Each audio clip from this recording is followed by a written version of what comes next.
I didn't accidentally lose myself. I lost myself because I tried so hard to belong. Today, I no longer ask for permission to be myself. In this audiobook, I tell you a story that might also be yours. A story full of camouflaged silences, borrowed smiles, and decisions that did not come from within you. And above all, about that one moment when something inside you shouted loudly, "I've had enough." Chapter 1. The most painful lie was the one I told myself. For years, I thought lies were something you tell to others, a trap you set to protect yourself or influence others. But no one ever told me about the most dangerous lie, the one you tell yourself. That dresses itself up as reason, as a sense of duty, as the right thing. That doesn't sound like a lie because you repeat it so often that it eventually sounds like the truth. I told myself I was happy, that everything was fine, that it was just a bad phase. I convinced myself that I had to be grateful that others were worse off, that this was simply adult life. Every morning when I got up to my alarm clock with that knot in my stomach, I lied to myself, convincing myself that this feeling was normal. But it wasn't normal. It was a signal. An alarm my body had been sending for years, and I ignored it. Because it's easier to turn off an alarm than to open your eyes and face what you don't want to see. I told myself I loved what I do, that this job fulfilled me. But in truth, I came home every evening with tense shoulders, with a closed heart, and the sense that I had wasted another day. I told myself my relationships were fine, that I was just too demanding, that you can't have everything. But deep down, I knew. I settled for connections in which I had to pretend to be someone else to be accepted. The most painful lie was not the one others told me. It was the one I held on to so I wouldn't have to change anything. Because if you admit to yourself that you're lying, then you also have to admit that you built your life on false foundations. And that hurts. There is a moment. It has no set time, no specific date, but we all know it. When you simply can't go on. It's not a sudden break. It's subtle. A buildup of swallowed words, of yes when you meant no, of Sunday afternoons on autopilot. On an ordinary day, you realize it's over. You don't even know who you are without all these masks. The truth hurts, but it also frees you. Because when you stop lying to yourself, you get power back. The power to make decisions, the power to leave, the power to say, "That's not me." And above all, the power to start over. For a long time, I confused adaptation with maturity. I thought becoming an adult meant accepting things you don't like and somehow dealing with them. But adapting to what harms you is not maturity. It's giving up. And I'd given myself up without realizing it. I lived on autopilot. I got up, got dressed, greeted people, smiled, worked, answered messages, met expectations. And inside I felt myself dulling piece by piece. It wasn't sadness. It was emptiness. As if my life played out on a screen, and I was merely a spectator who, in the end, had to applaud politely. And the worst? I had learned to operate that way. To keep still. Not to question. To cover the cracks with phrases like, "All good. Things are going. Can't complain." But still, I could have complained. And I should have. Because if you don't say what you feel, you get sick.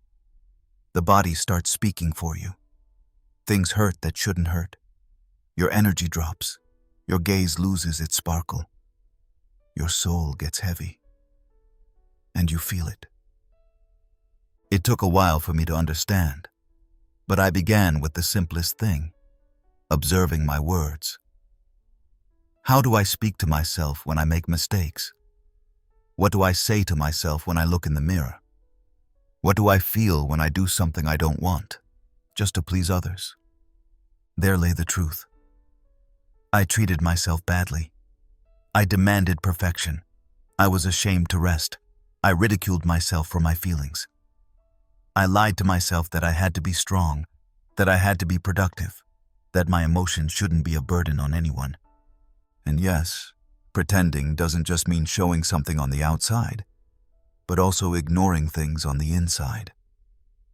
I ignored my discomfort, my exhaustion, my real desires. I ignored myself, until at some point I couldn't anymore. It wasn't a bang. It was a crack. Something small that broke within. Maybe a sentence, a look, a silent moment. But in that exact instant, I knew. I don't want to go on like this anymore. I can't keep pretending to be someone I was never. And that's where it all began. No upheaval, no sudden turnaround. Just one small decision, to stop lying to myself. Because when you stop, something beautiful happens. Not everything gets better immediately. Of course not. But you can look at yourself in the mirror again without feeling you're betraying yourself. It's not easy. There is resistance. Because pretending protects you. It gives you security. It is armor. But that armor is also a cage. And eventually you realize, you don't just want to survive. You want to live. To live without having to memorize who you're supposed to be today. Without fear of disappointing. Without the compulsion to please. Just you, with your light and your shadow, your successes and your scars, your longing to be real. That was my first great victory. Accepting that I didn't know who I was, but that I had the right to find out. That I no longer wanted a proper life, but a true one. The most painful lie was the one I told myself, but it was also the first one I let go of. And by doing so, I reclaimed something I thought was lost. My voice, my space, my opportunity. I don't want to give away the ending, because there isn't one. I can only tell you this. If you are lying to yourself right now, you know it.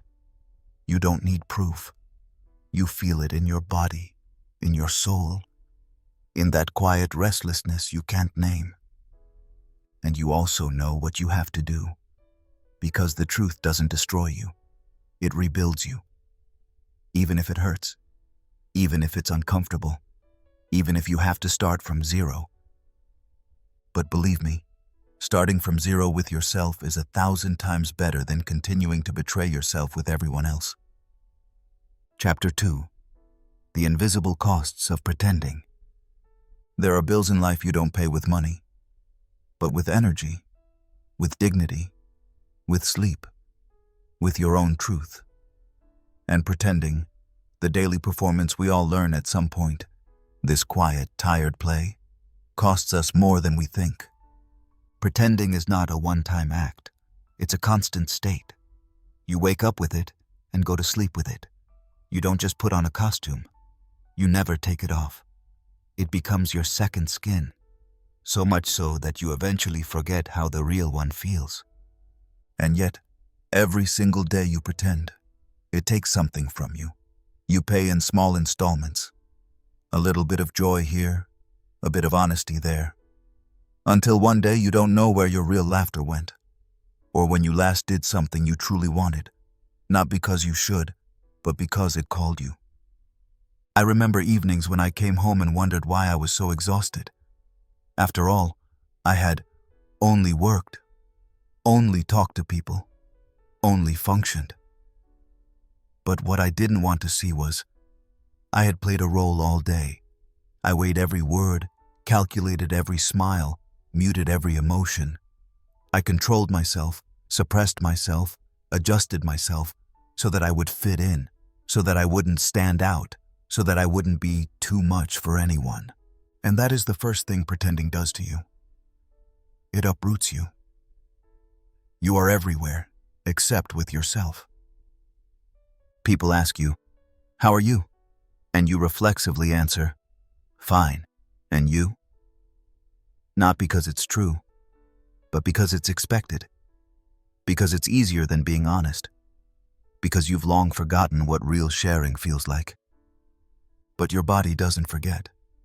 Your nervous system doesn't either. It stores every tension, every swallowed word, every yes that was actually a no.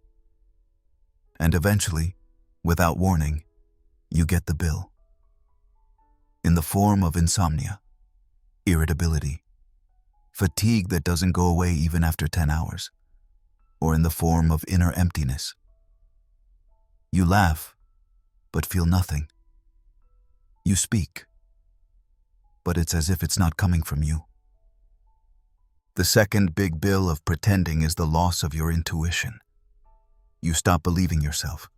You have contradicted yourself so often, overridden your inner voice so many times that you no longer trust it. You feel the urge to change, but your mind immediately screams, "That's too risky." You feel hurt, but tell yourself you're exaggerating. You want distance, but remain polite. You hunger for a real life, but settle for crumbs because you believe that more is not available for you. The costs of pretending are invisible because they're not immediately noticeable.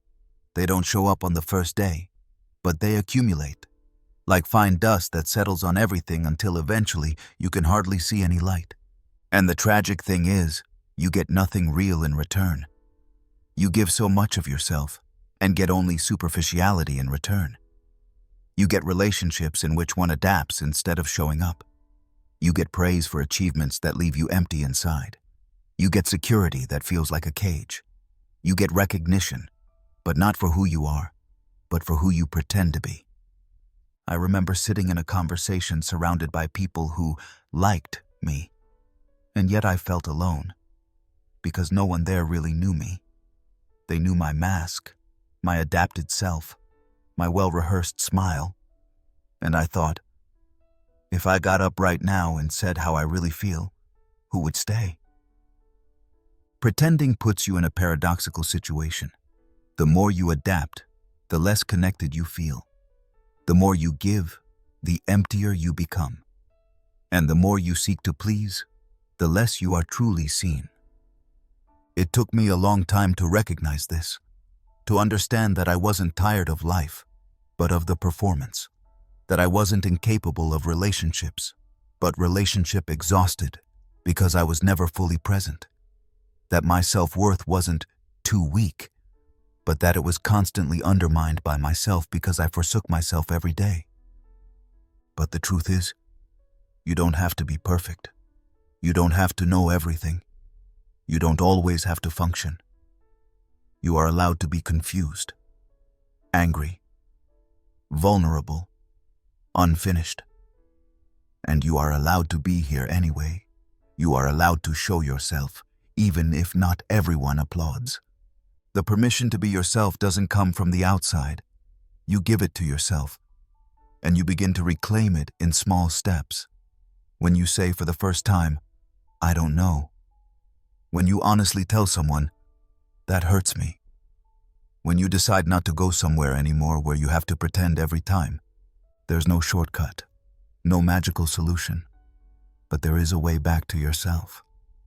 And it begins with one sentence as simple as it is revolutionary.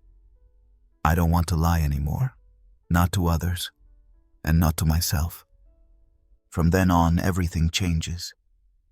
Not immediately, but noticeably. At first, you'll feel insecure, naked, vulnerable.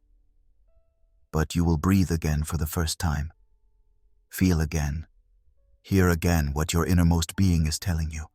And suddenly you realize that truth you feared for so long, it sustains you. It doesn't make you weaker. It makes you free. Chapter 3. Micro-betrayal of yourself, day by day. There is a betrayal that is loud, that tears at your heart and leaves scars everyone can see. And then there is another, quieter, slower betrayal, one that nobody notices, not even you yourself, until it's too late. It's called micro-betrayal, and you commit it every day against yourself. It starts innocently. You get up in the morning and tell yourself, "Today, I'll take time for myself." And yet you sit until late at night doing things that mean nothing to you, just so no one is disappointed. Micro-betrayal. You say, "Yes, of course, no problem," although everything inside you screams no. Micro-betrayal.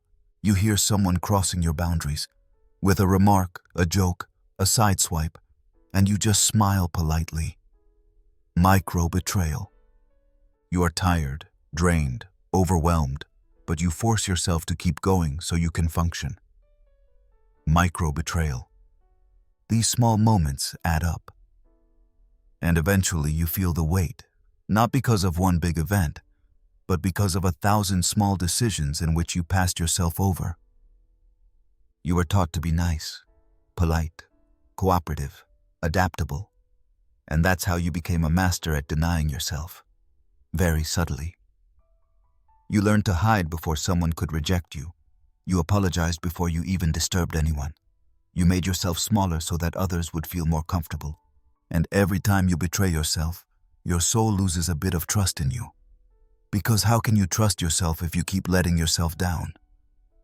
I remember a day so banal I almost forgot it. I had plans with friends but had no energy at all. Everything in me wanted to stay home, rest, read, just breathe. But I went anyway. I laughed. I talked.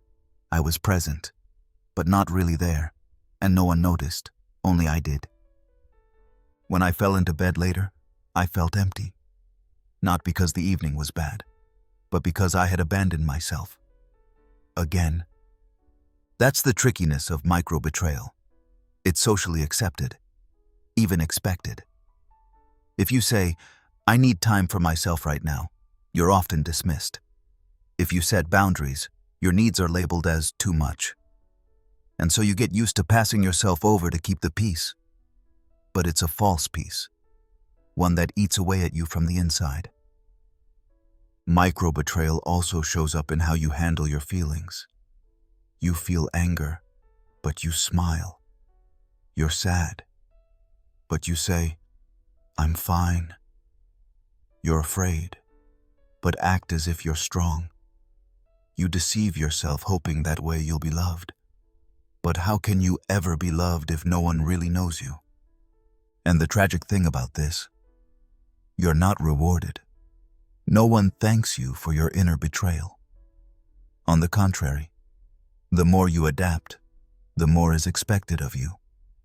The more you give, the less you are seen. You are not seen as generous, but as a given.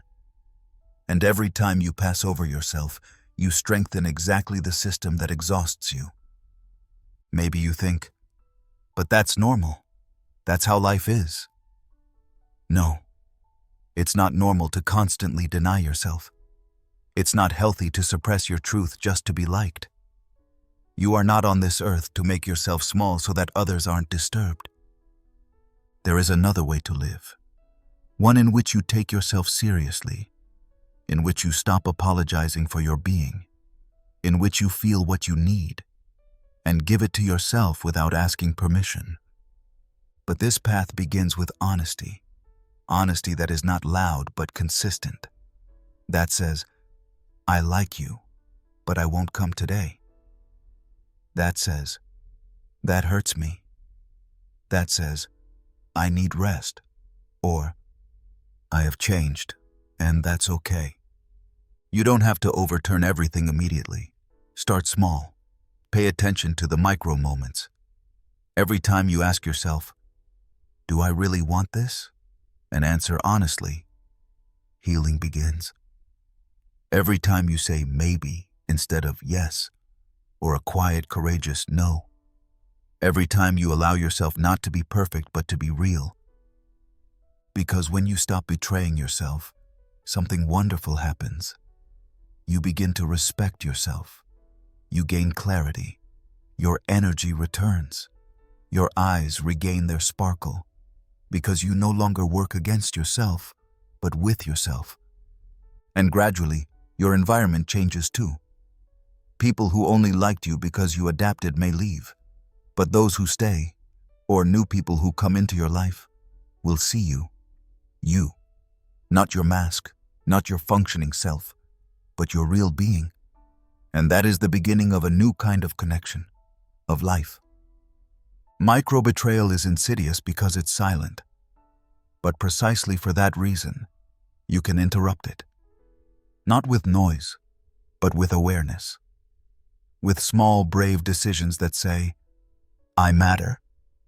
Not more than others, but just as much. The big change doesn't start with a scream. It starts with a whisper. Today, I will not betray myself again. And that is the moment you stop losing yourself and begin to find yourself again. Chapter 4. Acceptance was too expensive for me. For a long time, I believed that being liked was the most important thing, that a "you're okay" from the outside could calm my innermost self. I thought belonging was a place you earned, with good grades, nice behavior, a smile at the right time, and I paid that price, every day, without noticing how high it really was. At first, it felt harmless. I adapted. I said the right things. I tried not to be too loud, not too sensitive, not too demanding. I observed what was expected of me, and I delivered. People liked me. I was popular, adaptable, reliable, and deep inside, empty. Because the more I was accepted, the less I belonged to myself. I said yes to invitations that exhausted me. I laughed at jokes that hurt me. I nodded in conversations even though my inner self disagreed. And every time someone said, "You're so easygoing," I'd smile and feel like a ghost in my own life. The desire to be liked is deeply human. But when you cut off parts of yourself for it, acceptance becomes self-denial. I became the version of myself that worked best. That disturbed no one. That irritated no one. But that also no one really knew. It wasn't that I consciously decided to give myself up. It happened slowly, step by step. I'd better say nothing here. That's okay there. And each time my inner compass shifted a little bit, until one day I no longer knew what I truly wanted, or felt, or thought, without the filter. Will that be received well? And then came the moment that changed everything. I was at a party, surrounded by people who liked me. It was loud, colorful, full of small talk. I stood there with a glass in my hand and heard myself laughing. It wasn't real. It was practiced. And suddenly I was struck by the thought, if I just disappeared right now, would anyone even notice? Not because I was insignificant, but because no one really knew who I was. This kind of loneliness is different. It doesn't hit you because you are alone, but because you've lost yourself in company. And in that moment I understood. This acceptance cost me too much. It cost me myself. I began to look back, at all the situations where I swallowed my truth, at friendships built on my adaptation, at conversations in which I made myself small so as not to overwhelm. I had spent years trying so hard to fit into foreign worlds that I forgot to create my own. What no one told me was, true belonging doesn't begin with others accepting you, but with you no longer rejecting yourself. I had to learn that saying no to others is often a yes to myself, that the courage not to please is the first step into freedom. And that wasn't easy, because with every step toward myself, I pulled away a bit from those who only knew my adapted version. Some fell silent, others left, and it hurt. But it was a healing pain, because I knew, if they only liked my mask, then their leaving was a gift. Being accepted feels pleasant, but it must not come at any price. Not if the price is your opinion, your needs, your authenticity. Because eventually you pay with your inner peace, with your self-worth. with your clarity. I began to change small things. I spoke up when I disagreed, even if my voice trembled. I declined when I had no energy. I stopped explaining myself when I felt something didn't fit.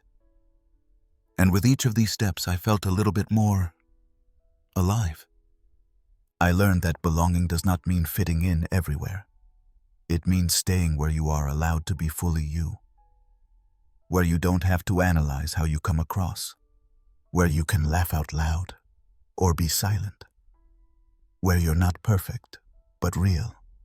The path there is not comfortable, but it is honest, and it brings you back to yourself. Today I know I'm not for everyone, and that's okay, because I am finally for myself. I don't have to be liked to feel valuable. I am allowed to rub some people the wrong way. I am allowed to have boundaries. I am allowed to be uncomfortable, if that means staying true to myself. Acceptance that costs you your truth is not acceptance. It's adaptation out of fear of rejection. And you are not here to bend yourself, but to grow, upright, unpretending, with an open heart and strong roots. So if you ever feel again that you hold back to make a good impression, remember, you are not made to squeeze into every room. You are made to enter rooms where you can breathe. Choose you, again and again, even if others don't choose you, because no one but you has to live with you. And the more you stay true to yourself, the less you'll miss applause. In the end, you will not be measured by how often you were liked, but by how true you were to yourself. Chapter 5. The noise from outside made me forget my own voice. It starts creeping in, very quietly. You wake up, check your phone, scroll through news, through photos, through opinions that aren't yours.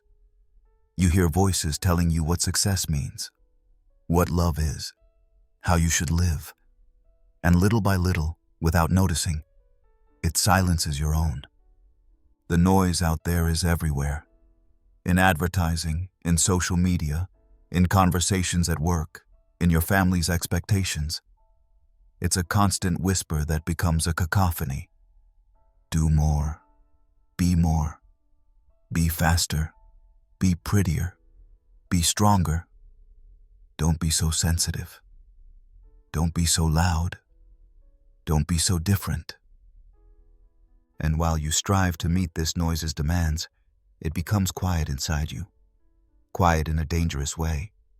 Not the peaceful silence that comes from clarity, but the paralyzing silence that arises when you can no longer hear yourself. I remember how I used to make decisions, not from my gut, but based on others' opinions. I would ask, "What would you do?" I Googled. I compared. I doubted. And each time, my inner voice grew quieter because I no longer trusted it. The noise from outside is loud because it makes you believe it's right, that it knows what's best for you, that you're only safe if you follow it. And so you stop feeling. You start functioning, and eventually you feel like a character in a movie that isn't yours. The tragic thing is, you can build an entire career, have a relationship, raise a family, all based on what others consider right, and in the process, completely forget who you are. Because your voice is not loud. It doesn't scream. It doesn't argue. It's a whisper, a hunch, a pull in your chest, a quiet impulse. And if you ignore it long enough, it retreats. Not out of spite, but out of protection. I remember one afternoon when I sat on the couch with no plans, no appointments, no conversation, no noise. Just me. And a strange feeling of emptiness. Not because nothing was happening, but because I didn't know what I actually wanted. No clue what I felt like doing. No sense of what would do me good. I had grown so accustomed to orienting myself by the outside that I no longer had a home within. In a world that constantly distracts you, it's a revolutionary act to become still. And in that stillness, not immediately grab your phone. Not turn on music right away, but to wait and to listen. What does your body say? What does your heart say? What does that part inside you that always knew what you need say? At first, you may not hear anything, only restlessness, only doubt. But stay. Stay with yourself, because under all that noise lies your voice, undisguised, independent, uncomfortable, true. I learned that this voice is not always logical. Sometimes it tells you, go. Although everything seems perfect, sometimes it says, stay. Although others call you crazy, it doesn't speak the language of reason, but of truth. And the more you listen to it, the clearer it becomes, the braver it becomes. The more your life begins to feel real, not because it gets easier, but because it becomes yours. The noise from outside has a purpose. It is meant to keep you busy, so that you don't pause, so that you don't ask, do I really want this? Because if you ask honestly, you will realize much of what you do not out of love, but out of fear. Not out of conviction, but out of habit. Not out of freedom, but because everyone does it. But you are not everyone. You are you, and you are here to live your truth, not that of your parents, not that of your boss, not that of your followers, but yours. And it begins right where you dare to distrust the noise. Sometimes it takes radical silence, a weekend without social media, a walk without a podcast, an hour alone, without distraction. Just you and your heart. It may tremble, it may weep, but it will speak again. I remember the moment I first listened to my inner voice again. It wasn't a big decision. Just a simple no. I was invited to an event. Before, I would have said yes, to disappoint no one, to not seem rude. But this time I stayed honest.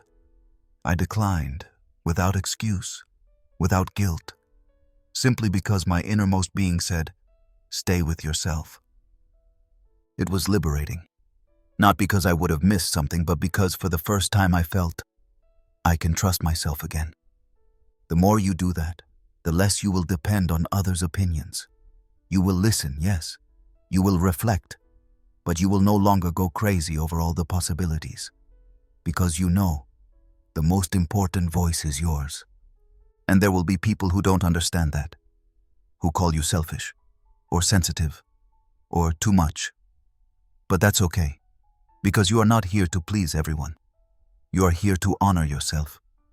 Your voice is your compass, and even if you sometimes lose your way, it will lead you back. If you dare to become still, if you have the courage not to know everything right away, if you endure that real answers sometimes take time, the noise from outside will never disappear entirely, but you can learn to turn it down and give your voice space again, a little more every day, because in the end, it doesn't matter how loud you were, but how true. Chapter 6. People don't reject you, they reject your mask. It took me many years to understand this truth. I thought rejection was personal. I believed that if someone didn't like me, it meant there was something wrong with me, that I wasn't good enough, not interesting enough, not valuable enough. I racked my brain wondering what I had done wrong. I adapted even more. I tried to be more pleasant, funnier, more helpful. I stayed silent when I wanted to disagree. I nodded when I was screaming inside. I became a version of myself that constantly bent over backwards, out of fear of not belonging. And yet, people left. Connections broke. I felt lonely. And again that thought arose.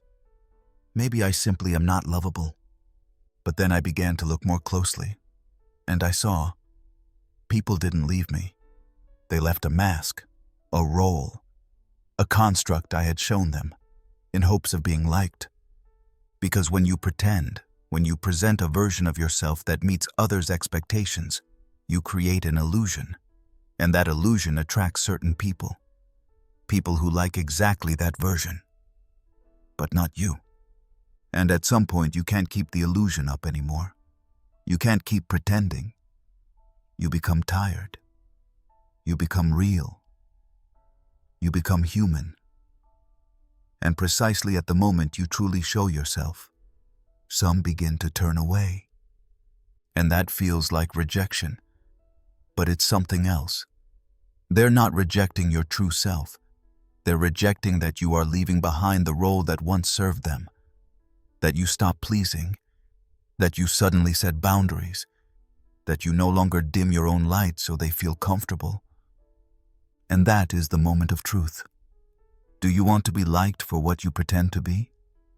Or do you want to be loved for what you really are, even if that means some people walk away? It was hard to accept this. I remember conversations in which I was honest for the first time and met only silence. Dates after which I was never called back. Friendships that suddenly felt alien, simply because I stopped pretending. But with each of those losses, something in me grew. Clarity, dignity, peace.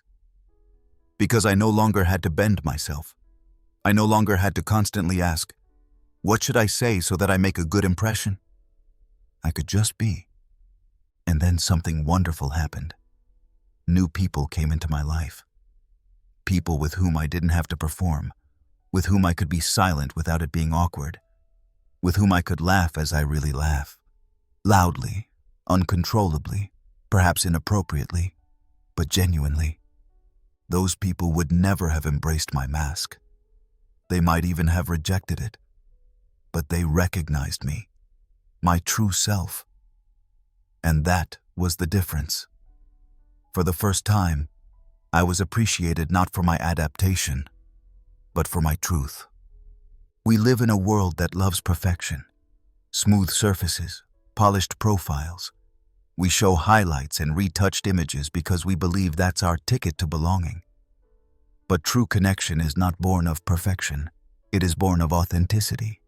The people who really want to see you are not looking for a polished version of you. They seek what cracks, what trembles, what lives. And yes, some will turn away when you stop pretending. But be honest. Were they ever really with you, or only with your facade? I have learned that every mask I wore was a protection, but also a filter. It kept criticism away, yes, but it also kept intimacy at bay. It shielded me from rejection, but also from real love.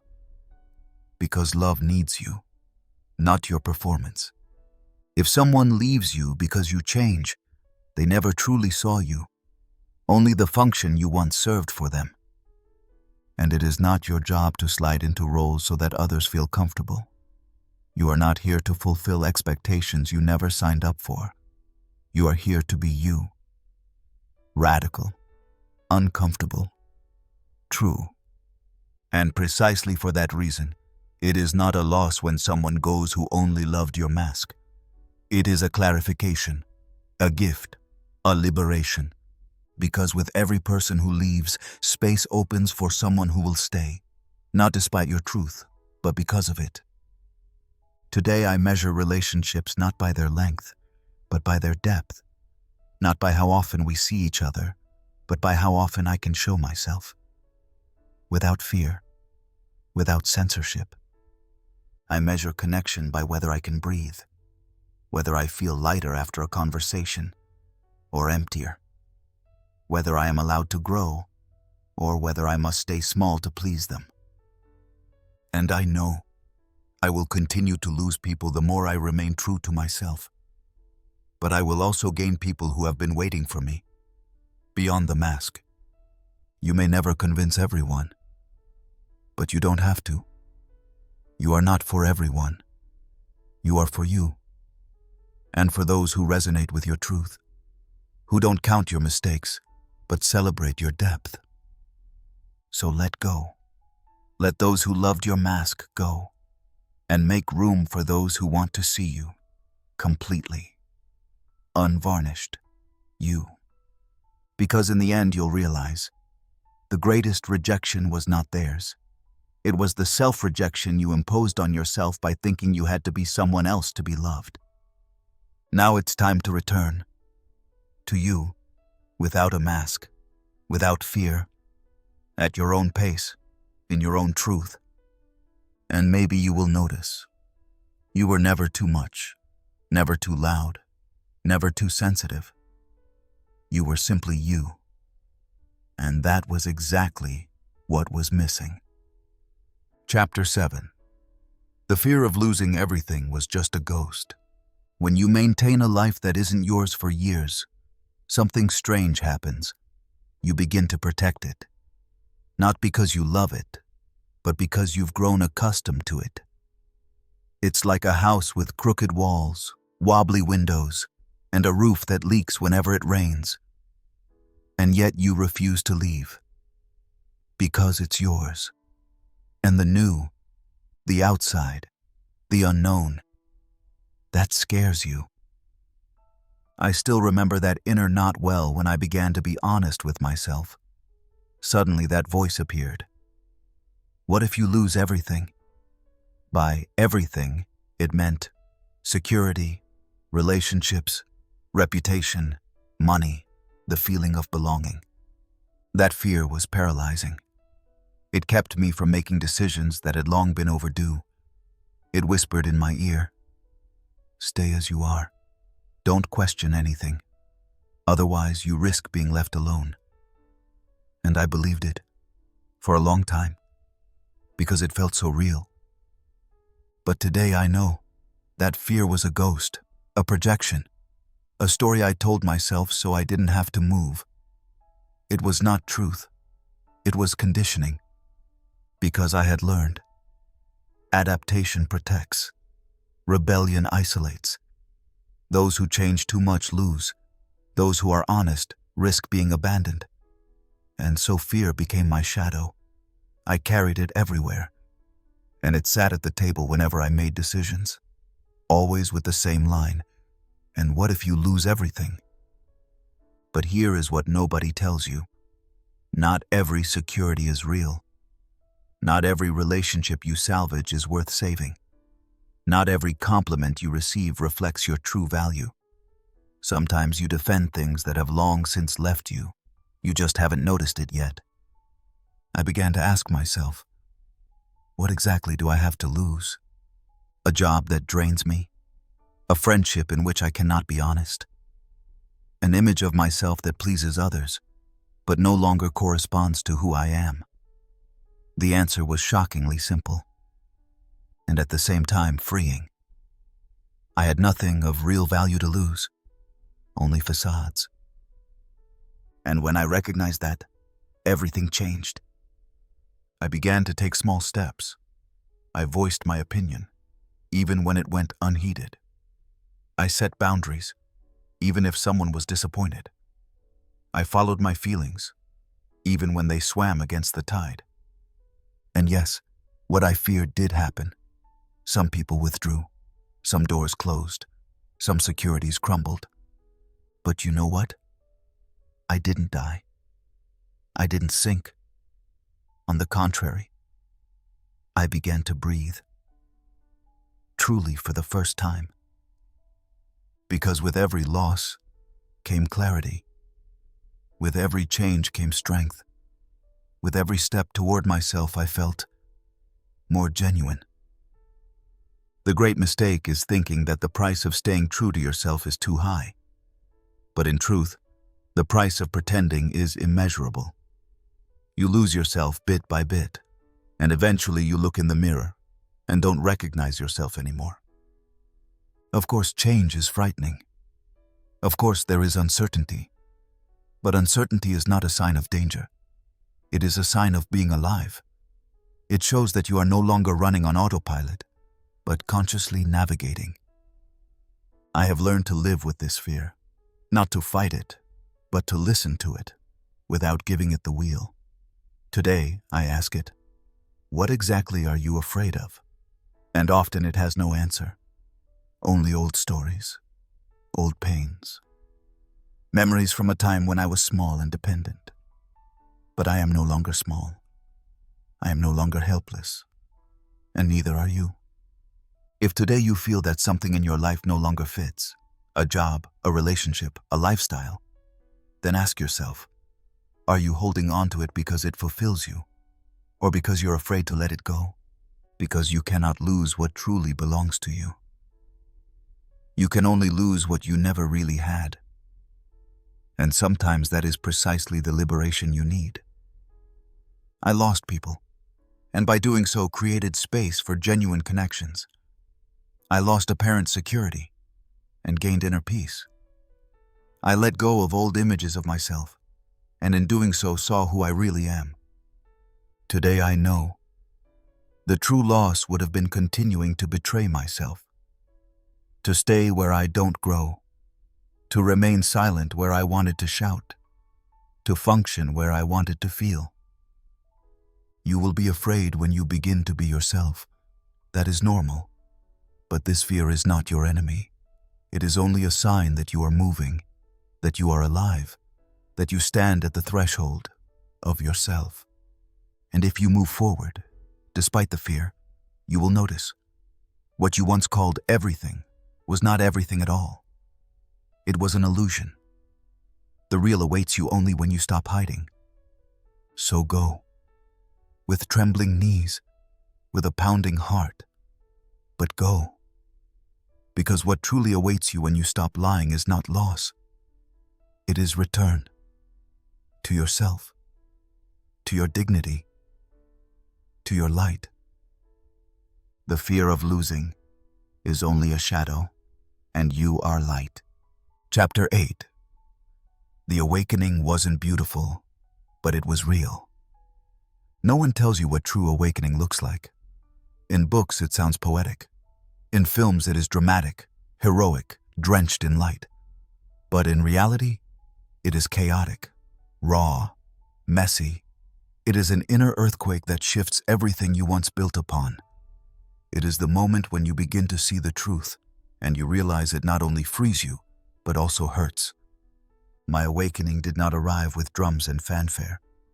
It came on a Tuesday morning. Unremarkably, I was sitting at my desk. My calendar was full, my day planned to the minute. And suddenly I just stared at the screen.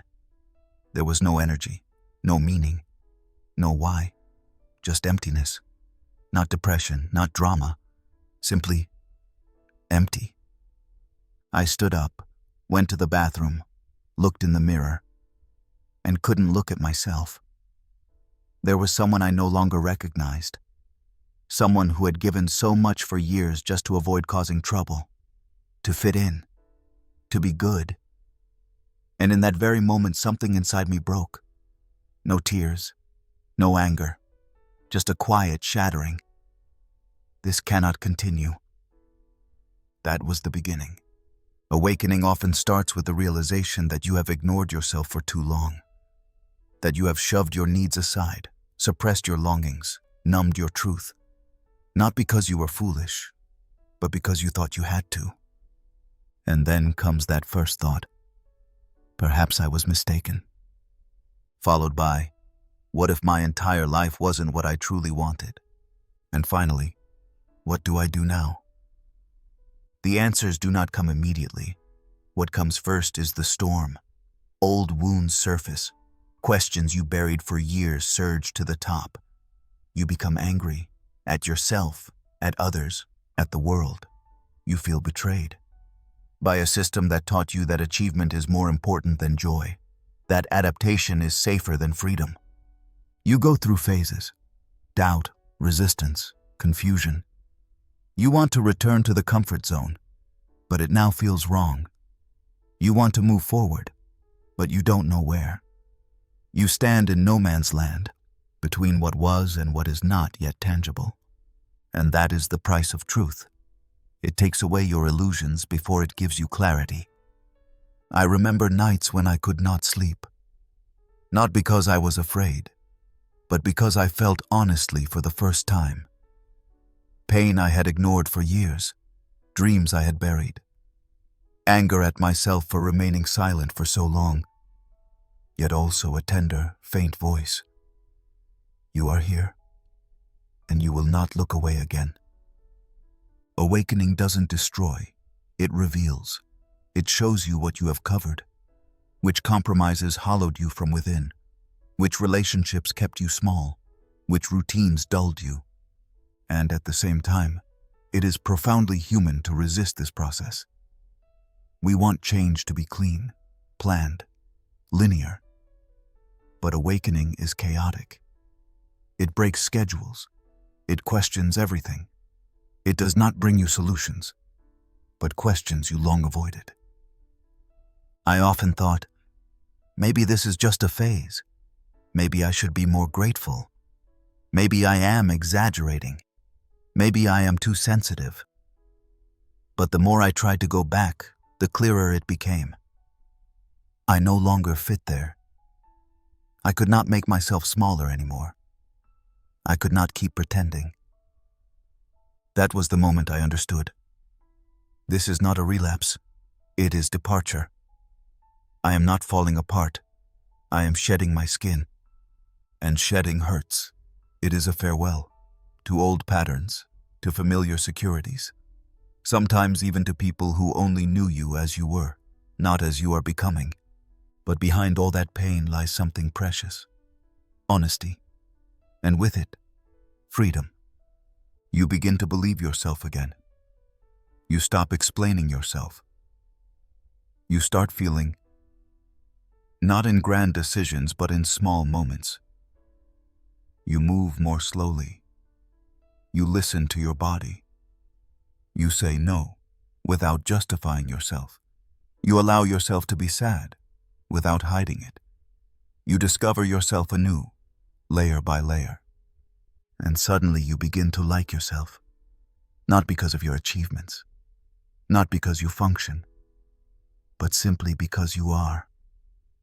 My awakening was not beautiful. It was raw.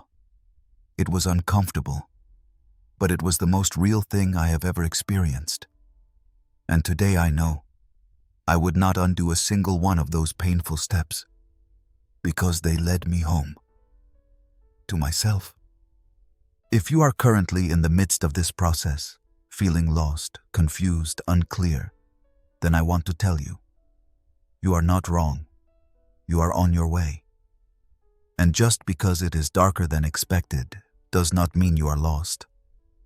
Perhaps you are simply traversing the part everyone wants to skip, but nobody can bypass. You don't need a ready-made answer, only the courage to stay with yourself, even if it burns, even if it hurts, even if no one understands. Because what you are experiencing is not a breakdown, it is a birth. You will not be diminished. You will become more yourself. And one day, you won't even notice it.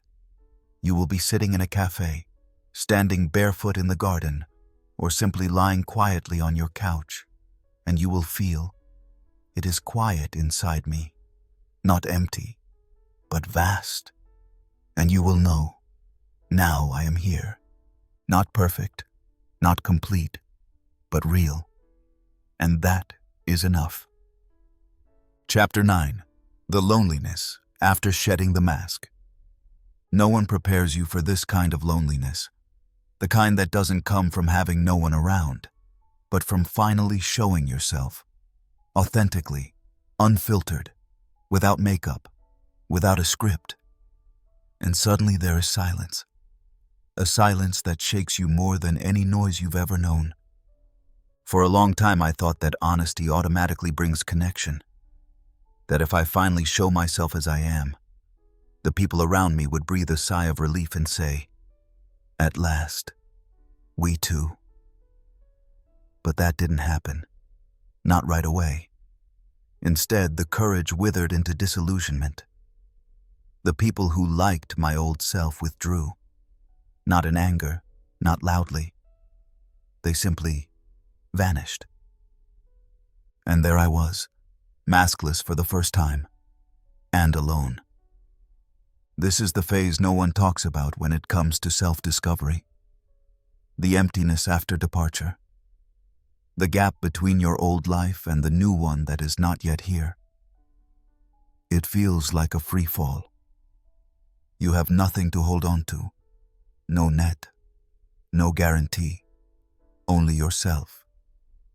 And that is the point at which many turn back. Where they put the mask back on, quietly and silently. Where they crawl back into the version that worked. Because that loneliness burns. Because it asks questions you have no answers for. Because it confronts you with yourself, without distraction. I remember evenings when I simply sat. No TV, no conversation. Just me, my heartbeat, and that pressure in my chest. No anger, no fear, just a deep, existential aloneness. I asked myself, was this a mistake? Did I want too much? But deep inside I knew, no. This is the price of authenticity.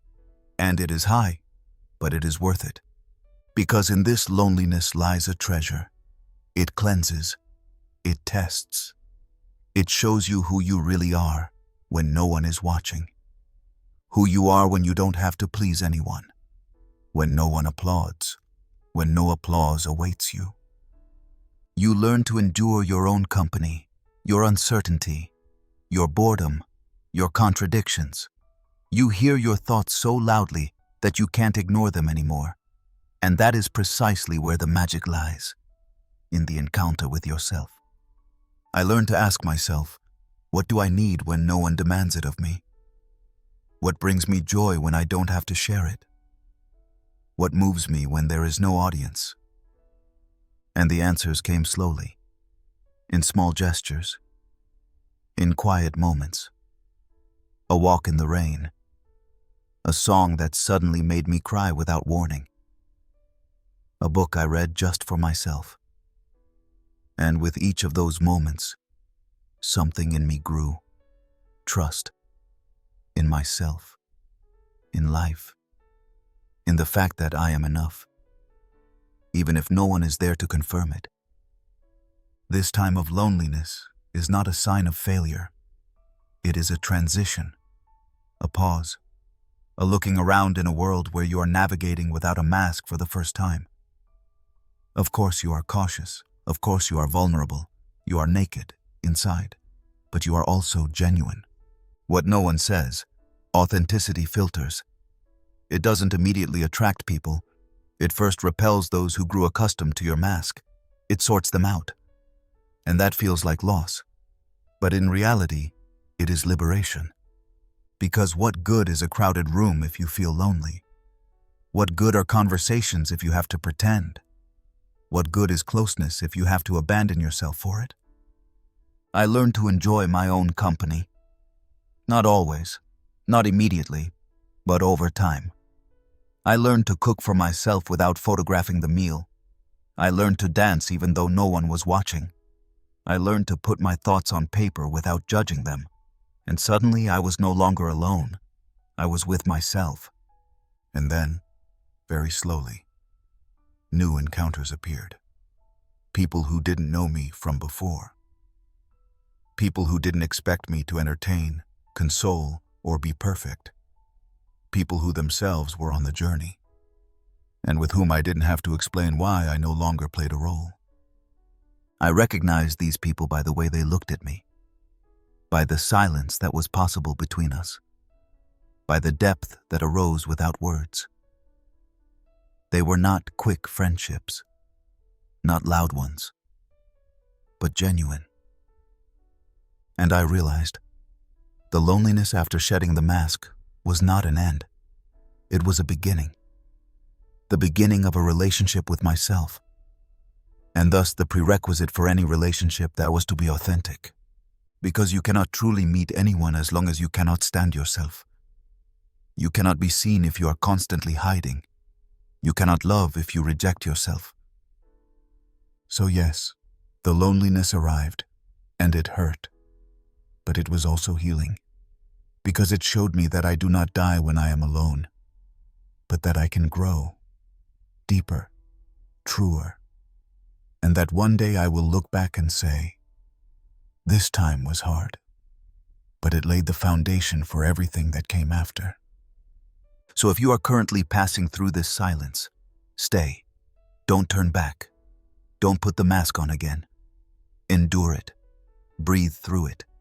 Let it work its effect.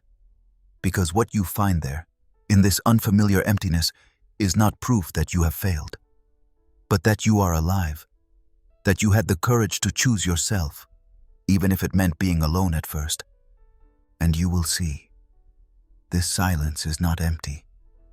It is full of you, of your depth, of your courage, and of what can come when you finally make room for it. Chapter 10. Learning again to listen to myself. It sounds so simple, so natural, to listen to yourself. And yet, it is one of the hardest arts I have ever had to relearn.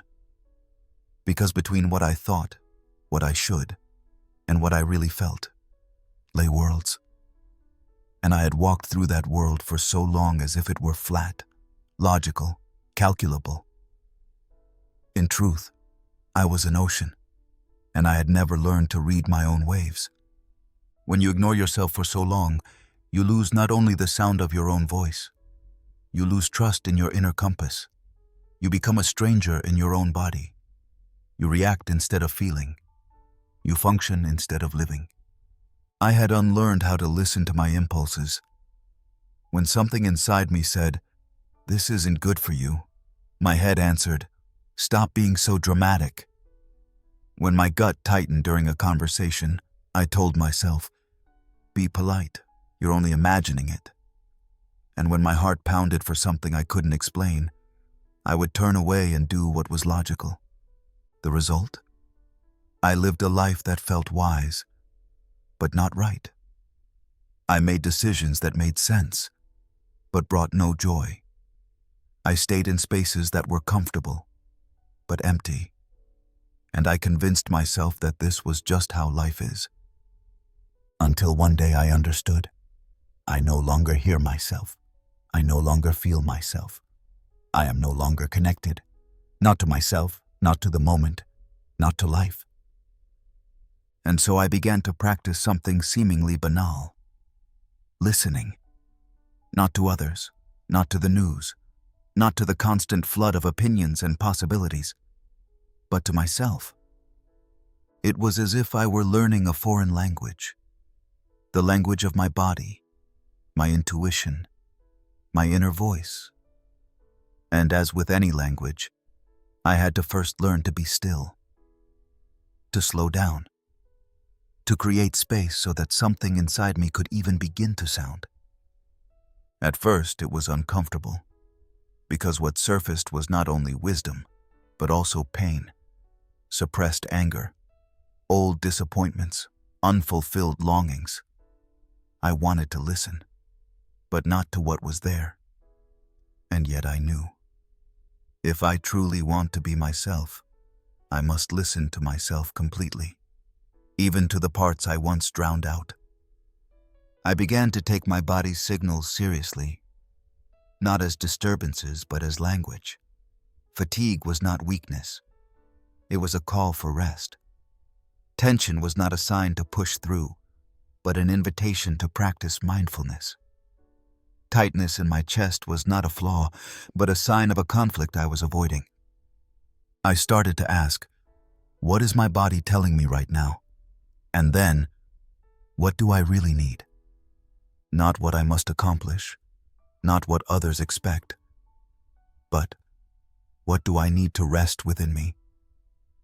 The answers did not come immediately, but they came, sometimes as a faint thought, sometimes as a clear no, sometimes as an image that arose when I closed my eyes. And I practiced trusting them, even when they were not justifiable, even when they contradicted what I had learned. I practiced not overriding them, but listening as if they were a friend I had ignored for too long, who finally speaks. In doing so, I realized, in a world that screams, it is an act of courage to listen to the whisper within. I also had to learn to distinguish between inner truth and inner noise. Because not every voice inside me was wise. Some were old patterns, fears, critics masquerading as intuition. I learned to recognize them. The voice of fear speaks quickly, harshly, absolutely. The voice of intuition is calm, clear, still. One example. When I wanted to try something new, I often heard two voices. One screamed, "What if you fail? What if you embarrass yourself?" The other quietly said, "Try. There's a reason it calls you." Before, I would have believed the loud voice. Today I know. Truth is not loud, but it remains. It does not repeat itself. It does not push you. It waits. And the more you turn to it, the clearer it becomes. I also began to observe how I spoke to myself. In conversations with my inner self, how did I talk when I made mistakes? When I was weak? When I was sad? And I was shocked. I would never speak so harshly to another person the way I spoke to myself. So I started listening here too. Not just to what I said, but how I said it. And I decided, I no longer want to hurt myself with my words.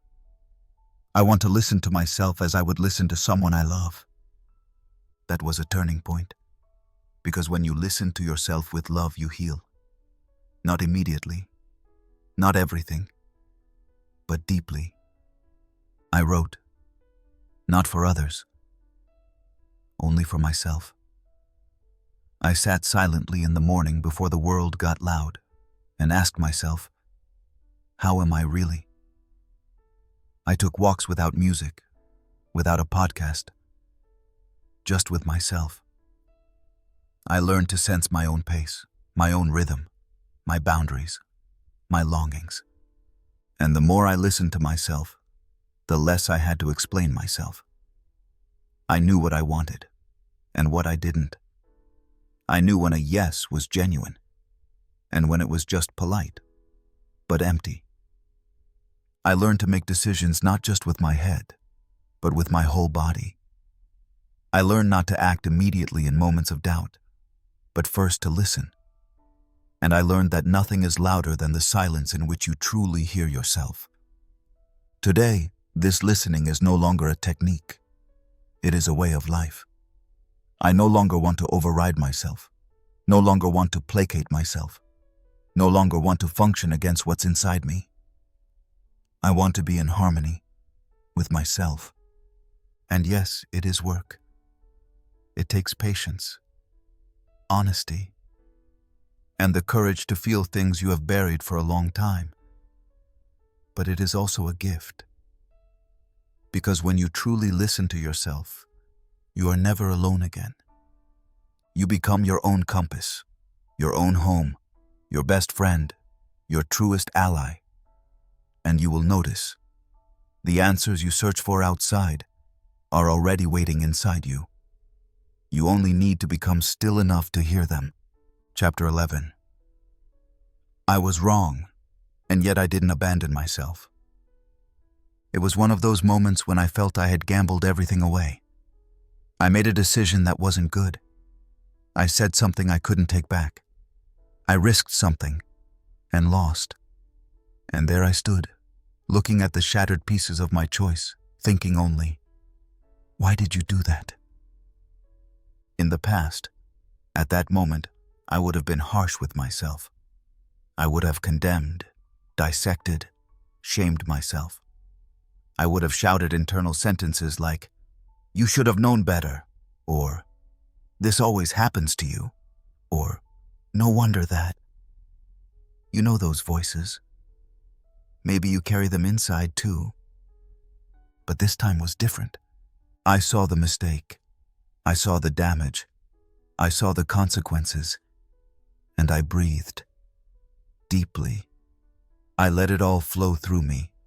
And I softly said, "Okay, you were wrong, but I am here." It was a quiet, sacred moment. Not because I had fixed everything. Not because someone had forgiven me. but because I did not turn my back on myself. I stayed with myself, amid the mistake, amid the disappointment, amid the shame. That was new for me, and incredibly powerful. Because we learn early on that mistakes are dangerous, that they are judged, punished, mocked, that they say something about our worth, that we become less because of them. So we build defense mechanisms. We justify. We stay silent. We blame others. Or, most often, we blame ourselves, in a way that makes everything inside us tense up. How many times did I abandon myself emotionally just because I wasn't perfect? But that is the true wound. Not the mistake itself, but how you treat yourself afterward. I have learned mistakes are human, but abandoning yourself for them, that is a choice. And I no longer want to abandon myself. Not when I'm wrong. Not when I'm weak. Not when I fail. Because that is true compassion. Not just for others, but for yourself. Especially when you believe you least deserve it. I began asking myself questions. Would I speak to a child who made a mistake in the same way? Would I say, "You're stupid. You're worthless. You always fail"? Of course not. I would embrace them. I would say, "That wasn't good, but I'm here. I'll help you do better." Why don't we do that with ourselves? Why do we believe that we deserve love only when we're flawless? The turning point for me came when I had one of those days when everything simply went wrong. I was irritable, unfocused, impatient. I hurt someone I loved with words I shouldn't have said. And immediately the inner judge kicked in, loud, harsh, merciless, but this time I interrupted it. I sat down, placed a hand on my heart, and said to myself, "Yes, that wasn't good, but I see you. I know you are tired, overwhelmed. You are fighting, and I will not leave you alone." And something inside me relaxed. Not because everything was suddenly okay again, but because I was no longer working against myself. I had become my own safe space. This is not a free pass. It's not about sugarcoating everything. It's not about ignoring mistakes. On the contrary, now I saw them more clearly than ever. But I could see them without hating myself. I could take responsibility without losing myself. Because that is the difference between self-criticism and self-responsibility. One destroys, the other heals. I began speaking a new language to myself, one that was gentle, yet honest. One that didn't gloss over things, but didn't crush me either. When I made a mistake, I asked, what was my part? What did I need and not receive? What would I have needed to do it better?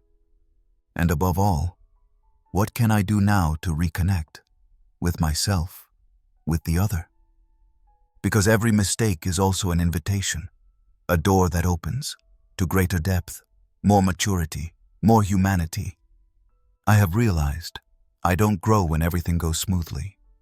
I grow in the moments when I fall and stay, when I don't run away from myself, when I don't turn my back on myself, but instead extend my hand, even in the dirt, even in chaos, even in the dark.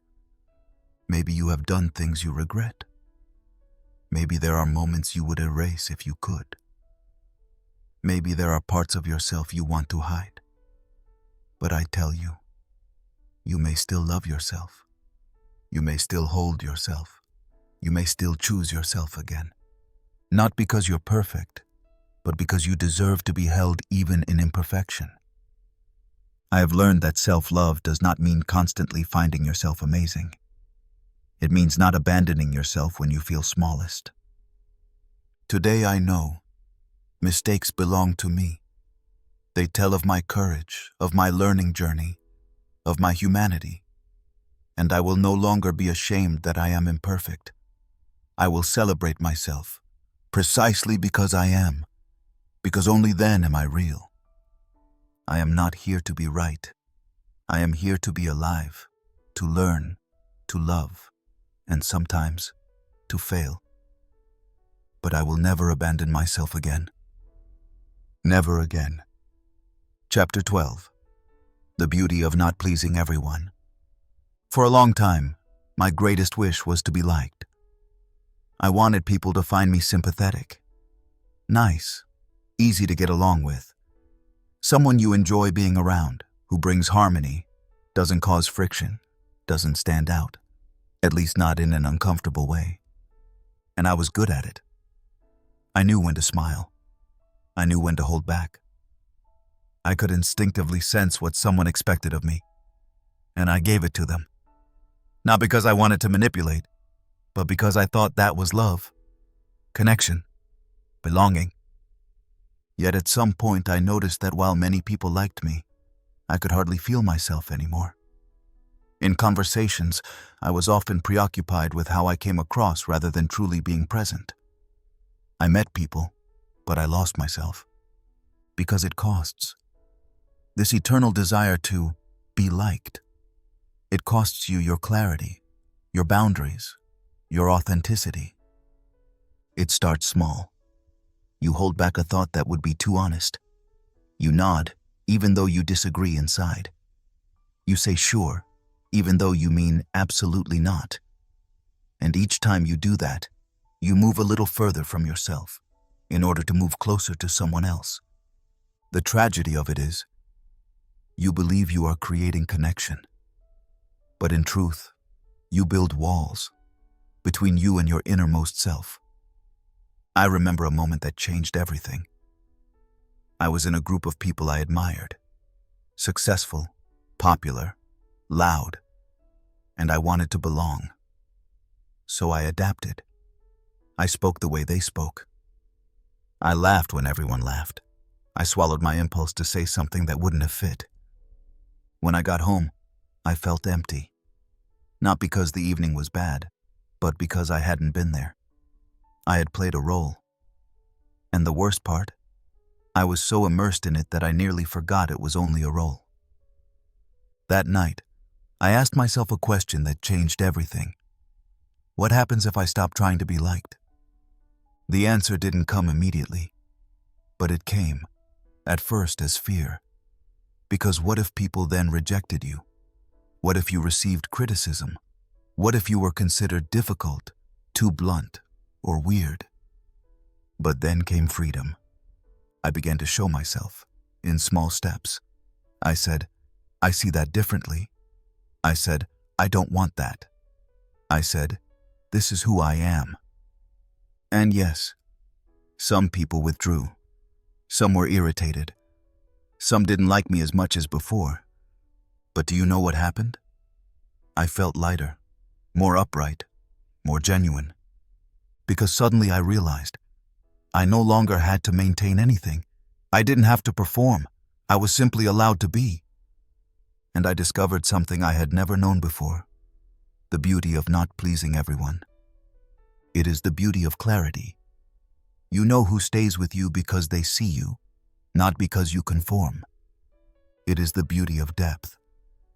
Conversations in which you are honest lead to real closeness, or to honest distance.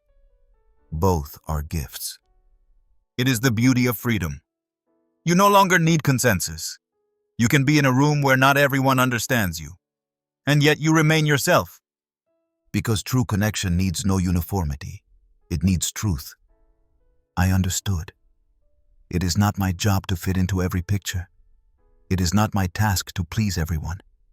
It is not my purpose to fulfill expectations I never chose. I am not for everyone. And that is not a flaw. That is identity. Because when you reveal yourself as you are, you will automatically not please everyone. Your truth will not be welcome everywhere. Your style, your laughter, your pain, they won't resonate with everyone, and that is good. Because it is exactly through that resonance emerges. It is exactly through that you find your people. Those for whom you are not merely palatable, but meant.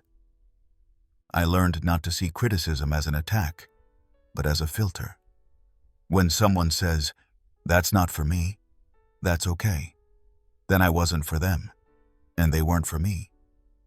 I learned to ask myself, do I like who I am when I try to be liked? And often the answer was, no. I no longer want to be liked by losing myself. I want to show myself, even if it is uncomfortable, even if it doesn't suit everyone, even if it means not everyone stays, because I remain with myself. And that is the greatest gift, when you please yourself. Not because you are perfect, but because you are honest.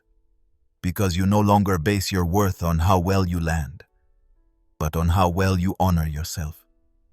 Today I say no when it is a no.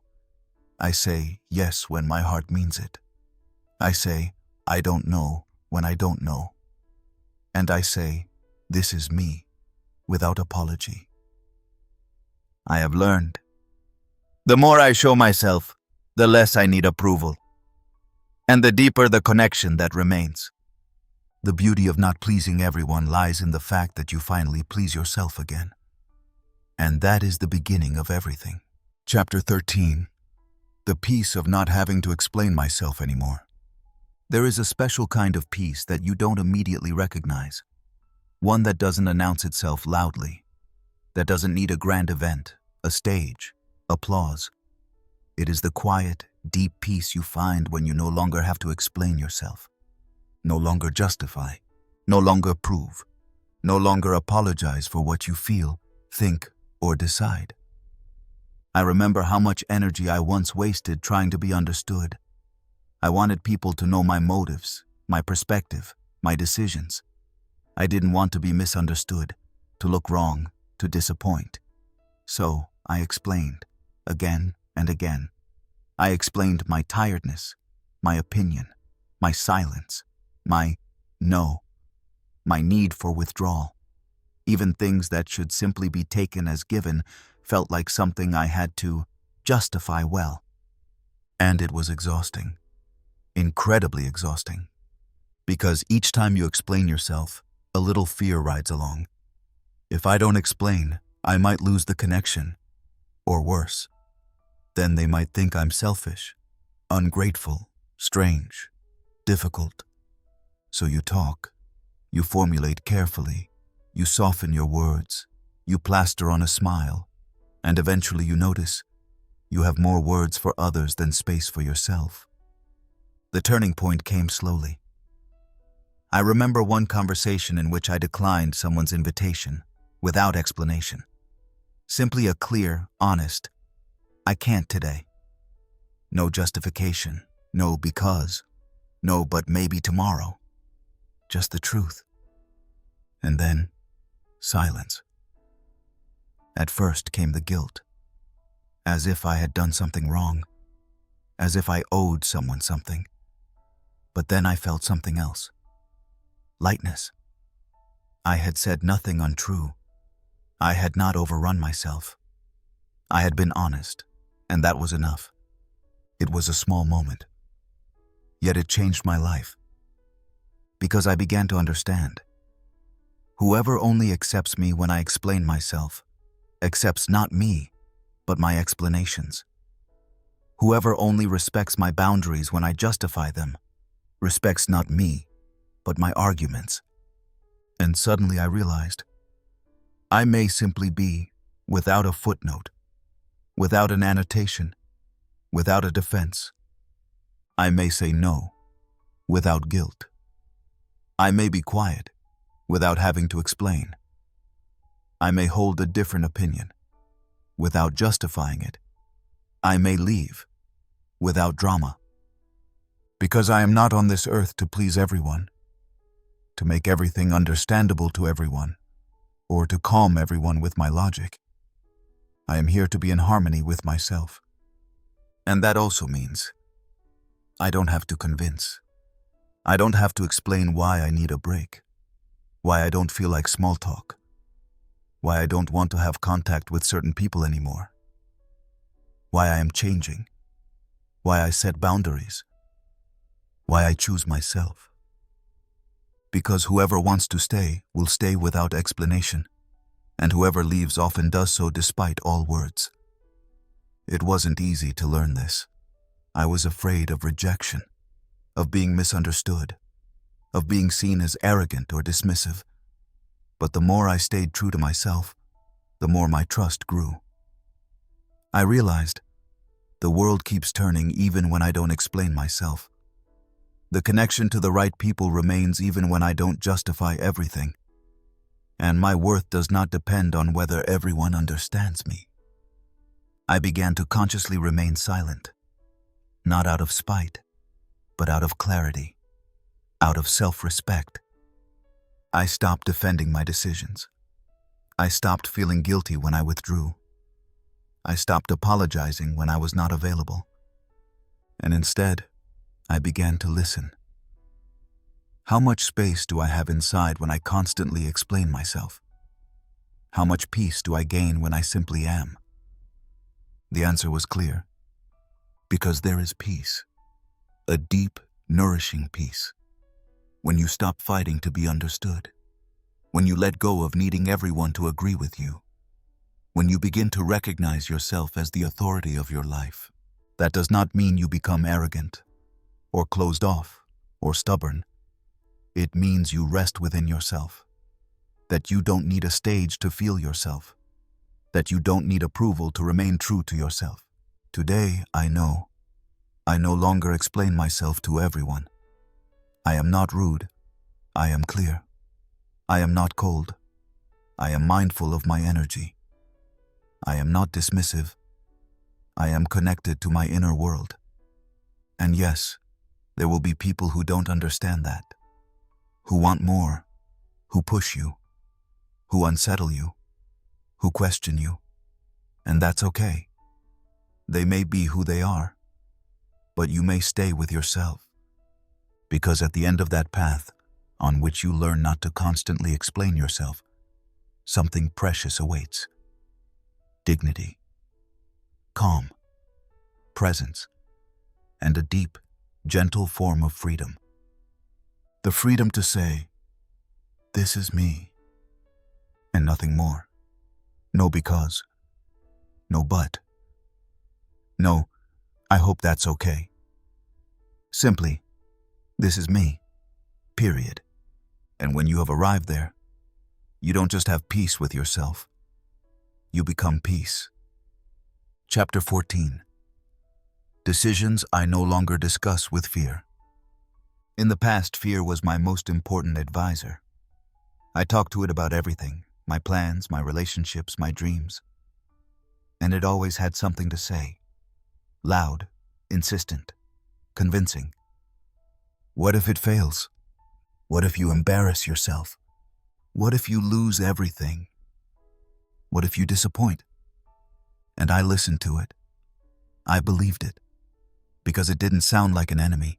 It sounded like reason, like responsibility, like protection. I made decisions in dialogue with fear. I chose securities that paralyzed me. I stayed in situations that left me empty inside. I said no to things that made my heart shine, because fear whispered, "That is too big for you." Fear is cunning. It doesn't always appear as panic. Often it arrives quietly, as doubt, as seeming caution, as better not right now. And exactly because of that, it is so powerful, because it disguises itself, and because I believed it meant well for me. But at some point, I began to notice. The decisions I made with its counsel pulled me further and further away from myself. I refused when I wanted to accept. I waited when I wanted to go. I stayed silent when I wanted to shout. I adapted though I wanted to break free. I wasn't living. I was calculating. I wasn't breathing freely. I was holding back. I wasn't moving forward. I was spinning in circles. And then the moment came. No big bang, no dramatic break. Just a small, quiet resolution. I no longer want to discuss my decisions with fear. I want a different advisor, one who believes in me, one who lets me grow instead of keeping me small. And I began to listen. Who might that advisor be? And there it was, quiet but clear, my inner truth.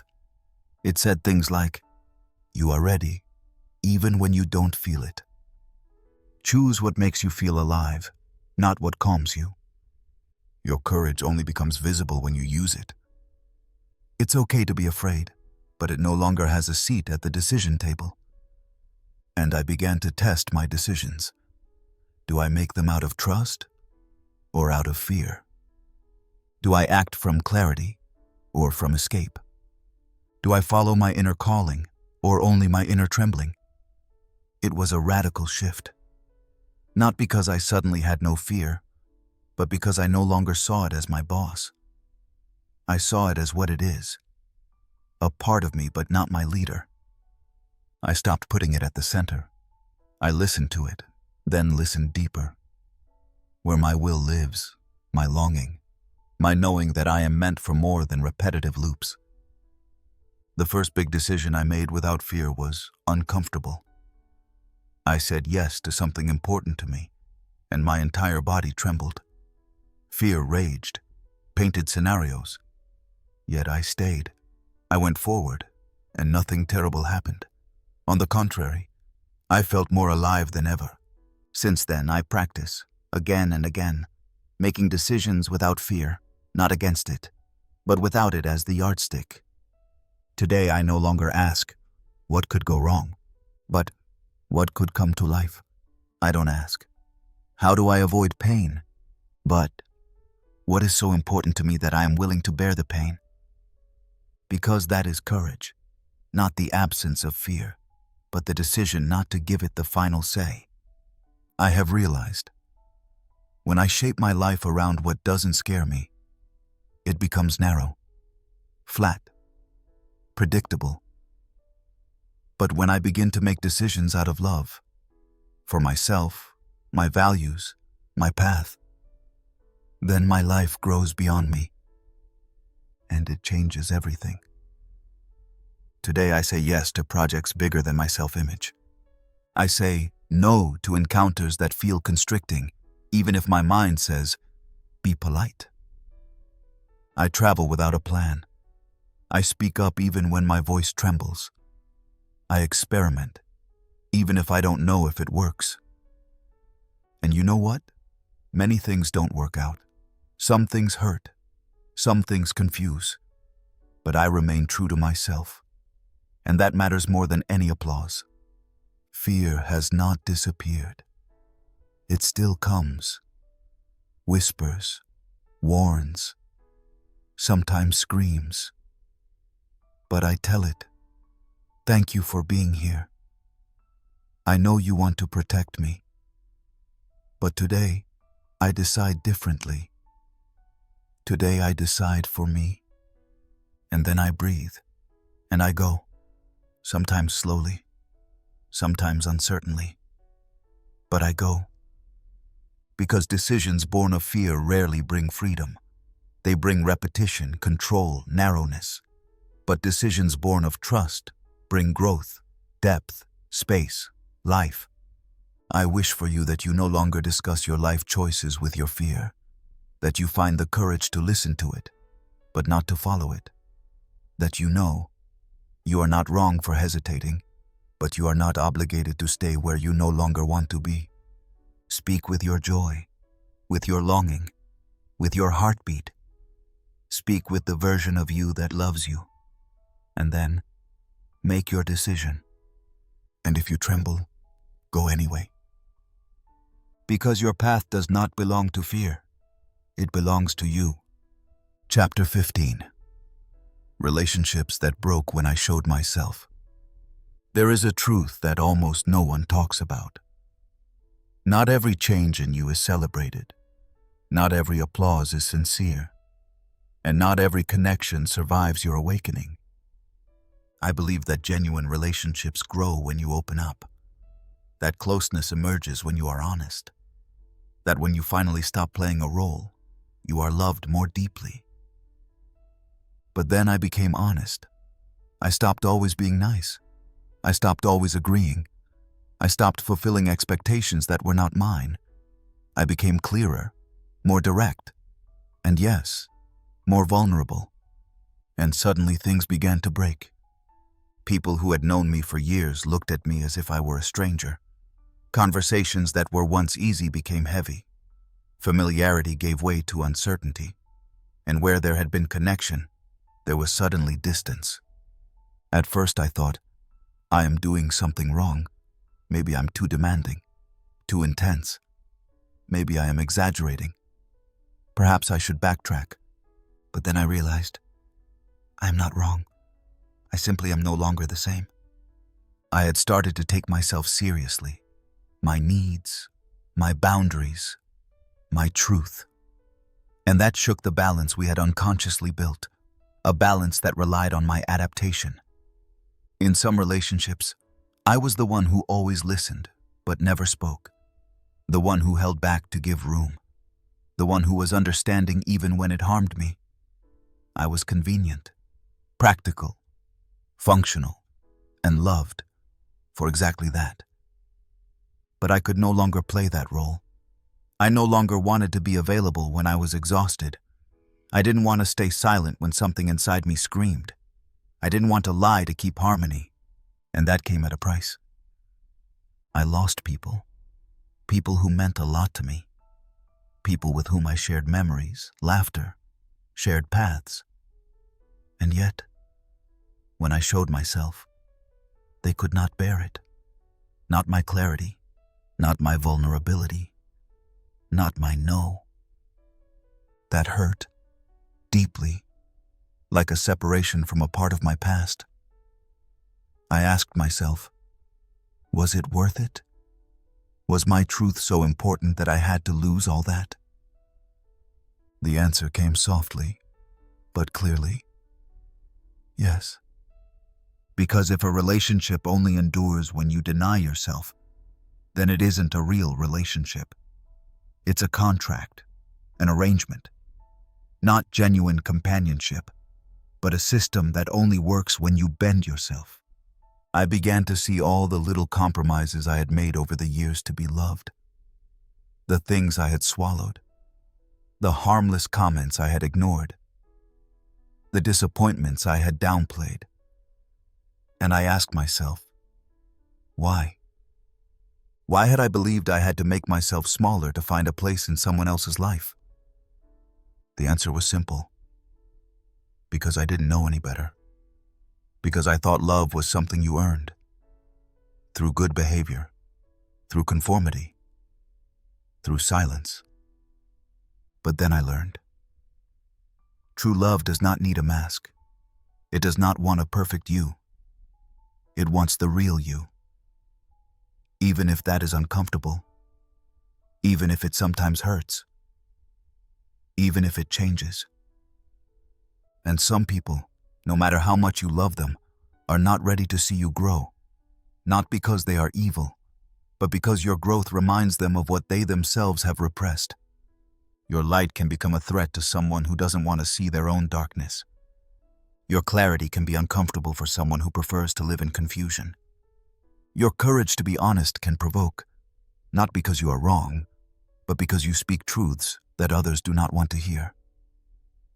I learned not to see those losses as punishment, but as the consequence of my sincerity. Some relationships belong to an old self, and when that self dies, some connections die with it. That is sad, and it is allowed to be sad. I cried, a lot. I grieved friendships that I thought were unbreakable. I struggled, but I did not abandon myself again. I stayed with myself, and that was new, because this time I did not go back. I no longer tried to fix things. I did not apologize for having grown. I let go of what wanted to leave, and I stayed where I could, whole, completely me. And you know what happened? In the space left by that loss, something unexpected occurred. Space itself. Space for calm, for new encounters, For people who did not know me from before, but knew my new self, my true self. These people stayed, even when I was uncomfortable, even when I was not smiling, even when I was angry or silent or sad. And I realized that is relationship, not perfection, not harmony at any cost, but authenticity, depth, courage. I have learned staying with yourself is an act of love, even if you lose others in the process. Letting go of what does not resonate is a sign of maturity. Not returning to systems that make you ill, just because they are familiar, is proof of self-respect. Some relationships break not because something went wrong, but because you finally feel right, and that is okay. Not everyone who is part of your journey will be part of your destination. Not everyone you love can grow with you. Not every connection is meant to last forever, but each shows you something about yourself. I thank those who left when I showed myself, not from bitterness, but from clarity. They helped me see what remains when I stop performing. And I thank those who stayed, not despite, but because of my transformation. Because that is true connection. When you can be yourself, completely, without explanation, without role, without mask. And if you are currently going through this process, through loss, through releasing, through letting go, then remember, you are not losing because you are wrong. You are losing because you are honest. And that is the bravest thing you can do. Chapter 16. Relationships that arose when I showed myself. There was a quiet shift. No lightning bolt. No loud, now I'm real. Just a slow, mindful return to myself. I stopped pretending, not out of defiance, not out of rebellion, but out of exhaustion, out of longing, out of truth. And something unexpected happened. Where there had once been uncertainty, clarity took its place. Where I had once adapted, I began to take a stand. And where I had spent years trying to be part of something that didn't fit me, suddenly there was space for new connections. Relationships that were not built on performance. Not on, I do so that you stay. Not on the fear of being alone, but on resonance, on reciprocity, on the courage to show oneself, unvarnished, raw, human. I remember the first encounter of this kind. I was not particularly charming. I was tired. I was honest. And I said what I thought, not knowing whether it would be well received. No tactic, no mask, just me. And she stayed. Not only physically, she stayed in the room, in the conversation, in her gaze. There was no judgment, no evaluation, no, you should be different, only presence. And in that presence, something grew. Trust. Slowly, but perceptibly. True connection needs no noise. It arises in the silent agreement that we don't have to prove anything to each other. That was new for me. Before, I often felt I had to prove myself. Be interesting, inspiring, useful. I had learned that people only liked you if you offered something. But now I offered nothing, except myself. And that was enough. I began to allow these kinds of encounters more and more. I no longer went to gatherings where I felt I had to prepare myself. I responded to messages not out of obligation, but out of genuine willingness. I learned who found a place in my life when I no longer performed, but simply was. And the more I showed myself, the more I came into contact with people who wanted the same. Authenticity, depth, slowness, truthfulness. They were not in crowds. It was not loud, but it was real. I remember a coffee conversation that lasted for hours. Without small talk. Without masks. We spoke about things that normally only surface at the 4th or 5th meeting. Pain. Fear. Hope. We didn't have to deliver. We didn't have to impress. We just had to be present. And in that was born something new, a relationship based on being, not on seeming. What I didn't know for a long time: people who truly want to see you are not many, but they exist, and you won't find them if you hide. You find them when you show yourself, when you risk that they won't like you, and they stay anyway. I have learned that my true self is magnetic, not to everyone, but to the right ones. And what I once felt was too much. My depth, my questions, my seriousness, my vulnerability is precisely what makes real connection possible. There were conversations in which I said, "I don't know." And the person opposite me said, "Me neither." And suddenly we were connected, not by answers, but by shared not knowing. There were moments when I dared to say, "This hurts me." And the other person didn't shy away, but stayed, not with solutions, but with heart. And there were moments when I simply remained silent, and the other person didn't say, "What's wrong with you?" but, "I'm here." These relationships are not perfect. They are not always harmonious, but they are real.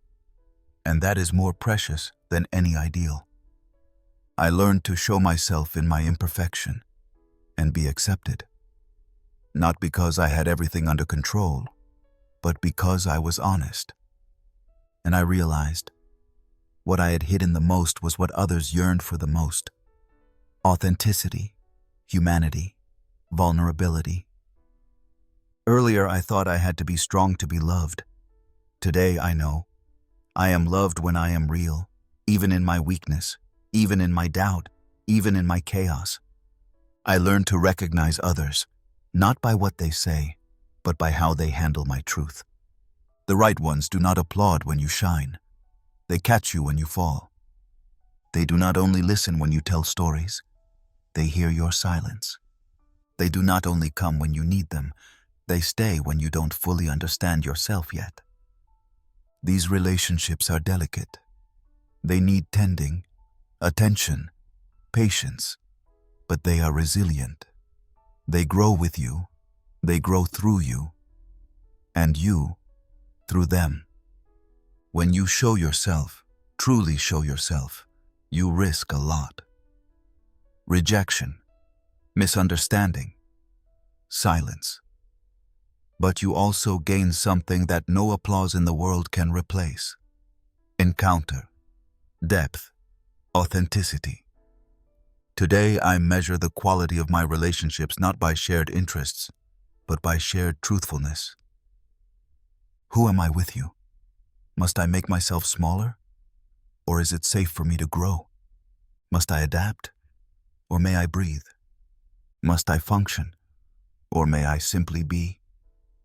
When I feel that I don't have to perform, but that I am free to arrive, I know. Here, something real is being born. And sometimes it takes just one sentence to recognize that. You are okay, just as you are. If you hear that and believe it, then you are home. Not in a house, not in a city, but in an encounter that truly sees you. I wish you these relationships, the quiet, honest, real ones, the ones that do not dazzle, but that warm, the ones that are not loud, but that sustain, the ones that are not perfect, but that are true. And I wish you the courage to show yourself, not because you have to, but because you may. Because every time you show yourself, a door opens, perhaps not immediately, perhaps not for everyone, but eventually someone stands there and stays, not because you conformed, but because you are you. And that, my friend, is the beginning of everything we long for. Chapter 17. How I began to live without a manual. I spent my entire life waiting for instructions, for someone to tell me how to live correctly, how to love, how to decide, how to be strong without becoming hard. How to remain soft without giving myself up. How to find my place in a world that wants to slap a label on you at every turn. I looked for rules, for structures, for the right way. And every time I thought I had found it, something changed, inside me or around me, and I stood there again, uncertain, confused, without a compass. So I did what many do. I clung to systems, to models, to ideals. I read books, listened to podcasts, followed people who seemed to have the answers. And for a while, it felt good, safe, guided. But over time I realized, so much of what was offered to me did not feel like me. The advice spoke in formulas that constricted me. The ideals demanded a pace that exhausted me. The systems demanded clarity, where inside me there was still chaos, living, searching, human chaos. I simply didn't fit. And so I came to a point where I asked myself, what if there is no right way? What if I stop living by a manual and begin to explore? It was not an easy thought. Because when you set aside the manual, there is only one thing left. You, your intuition, your experience, your mistakes, your repeats, your contradictions, your courage. And that can be scary, because without a manual, there is no guarantee. No, if you do this, then you get that. No certainties, no pre-drawn map on which you can orient.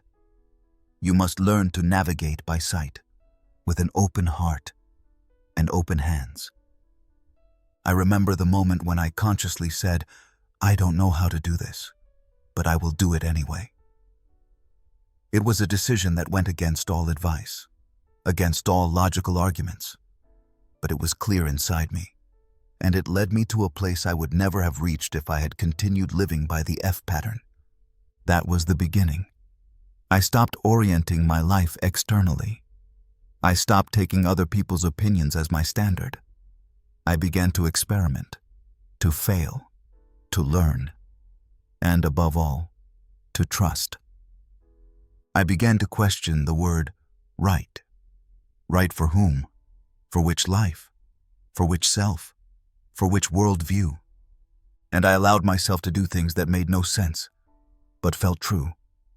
I walked paths that were not efficient, but were alive.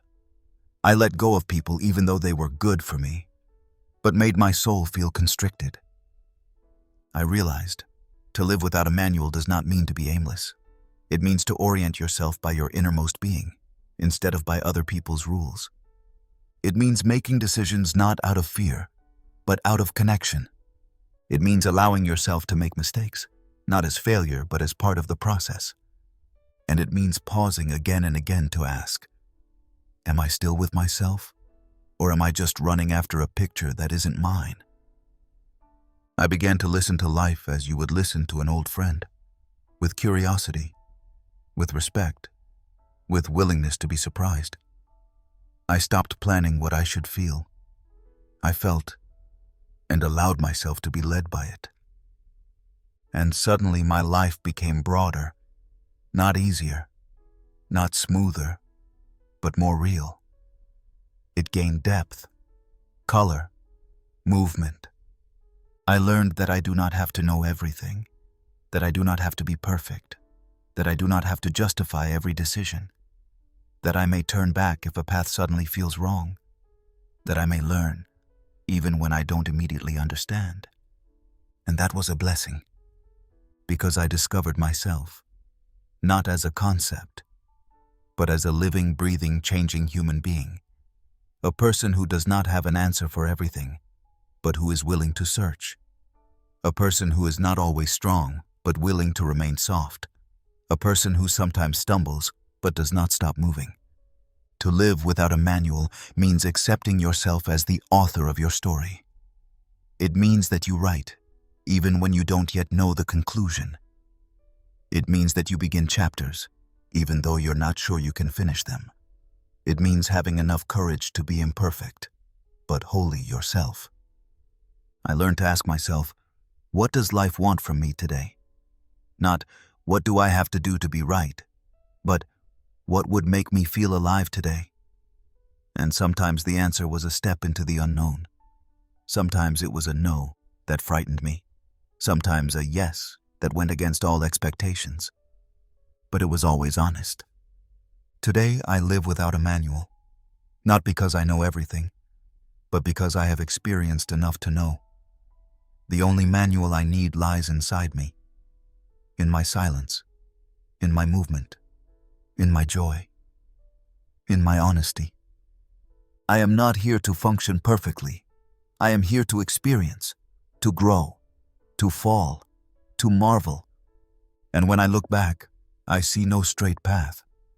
I see a wild dance, with detours, with forks, with wrong turns, but also with moments full of truth, full of light, full of love. I see a life that belongs to me, because I chose it myself.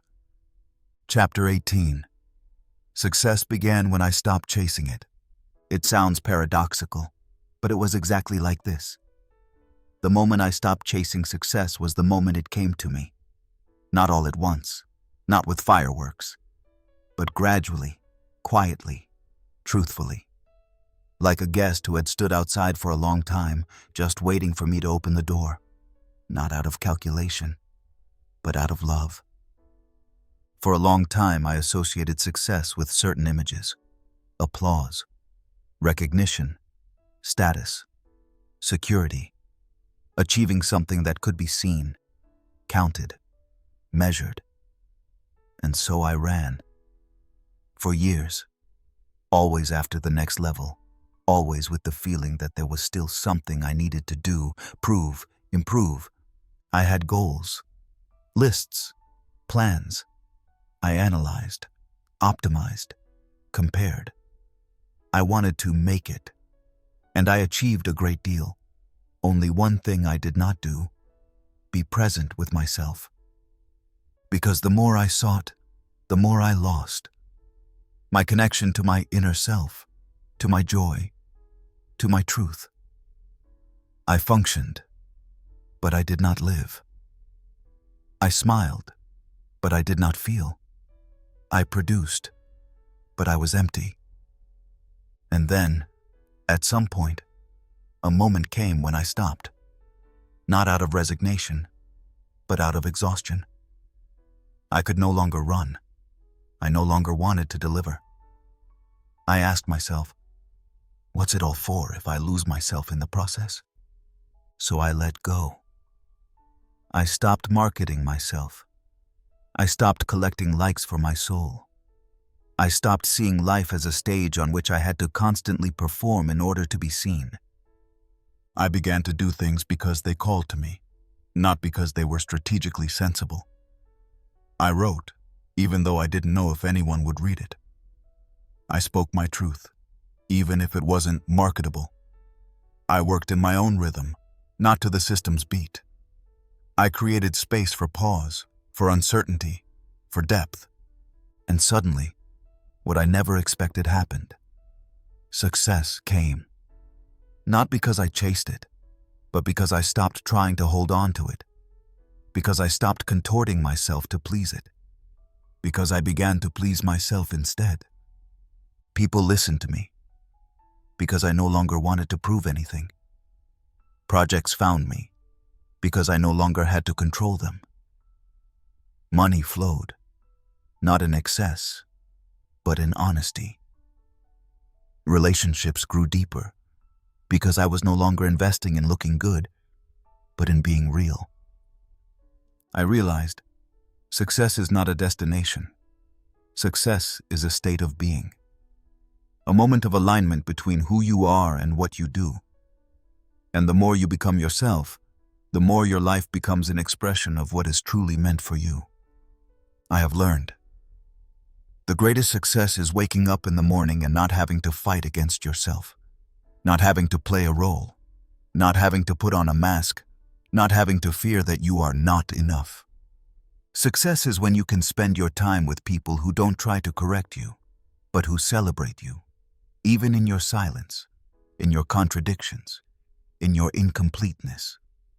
Success is when you can work without exploiting yourself, when you can pause without feeling guilty, when you can say no without fearing you will lose everything. Today I know everything I once pursued in my hunt for success was never wrong, but it was incomplete, because it was defined from the outside, because it was filtered through other people's lenses. The true turning point came when I asked myself, what does success mean to me? Not to my environment, not to my resume, not to my follower count, but to me. And the answer was surprisingly simple. Peace, integrity, freedom, authenticity. Not having to fight against my innermost being. Not having to play along in a game whose rules I never accepted. Not having to prove my worth, because I already know it. And that success, that quiet, clear, dignified success, began exactly where I stopped fighting. I want to leave you with this. You don't have to plan everything. You don't have to strategize every step. You don't have to shine to be valuable. You may. You may pause. You may take care of yourself. You may make mistakes. You may say, I don't know. And therein begins your truth, your path, your success. Not because you are perfect, but because you are honest. Today I see success in small things, in an honest conversation, in a quiet cup of coffee not squeezed between two meetings, in a text I write, uncertain how it will be received, but knowing it is true. In a moment when I sense myself, without aim, without intention, just here, me. The success that remained was never the loudest, but it was the one that brought me back to myself. If you are still searching, still running, still hoping to arrive somewhere, then I invite you. Pause. Breathe. Ask yourself not, what do I have to achieve? But, what do I want to live? Because maybe your greatest success begins right where you no longer need it to feel whole. Chapter 19. The Daily Miracle of Feeling Whole. There is a feeling that, for a long time, was a mystery to me. I had no word for it, only a sense, a quiet longing, an image of something I never fully knew but felt deep within me. Today I call it integrity. And not in the moral sense, not as a badge for correct behavior, but as a state of being, as a way of existing, as a daily miracle, feeling whole, standing tall. Not because everything is perfect, but because inside and outside finally align. In the past, I was fragmented. I had one face for the world and another for myself. I thought one thing, felt another, said a third.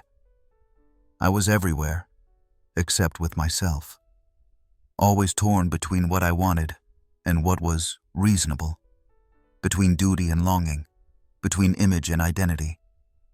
And then I began to shed all those masks, not all at once, not heroically, but piece by piece. First, the smile that wasn't genuine, then the agreement that was never real, then the silence that was making me sick. And slowly, almost imperceptibly, something happened. I began to feel whole, not as an ideal picture, but as a human being, imperfect, yet standing tall, with light and shadow, with failures and dignity. This feeling is quiet. It does not shout. It does not arrive as euphoria or exhilaration. It comes in the form of peace. When you wake up in the morning and don't feel the need to reinvent yourself. When you speak and know, this really is me. When you say no and sense, I remain true to myself.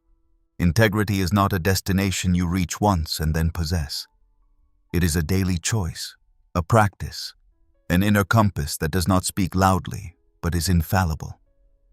Today, I don't always feel great, but I do feel whole, and that is a difference that has changed my life. To be whole means I no longer argue with myself.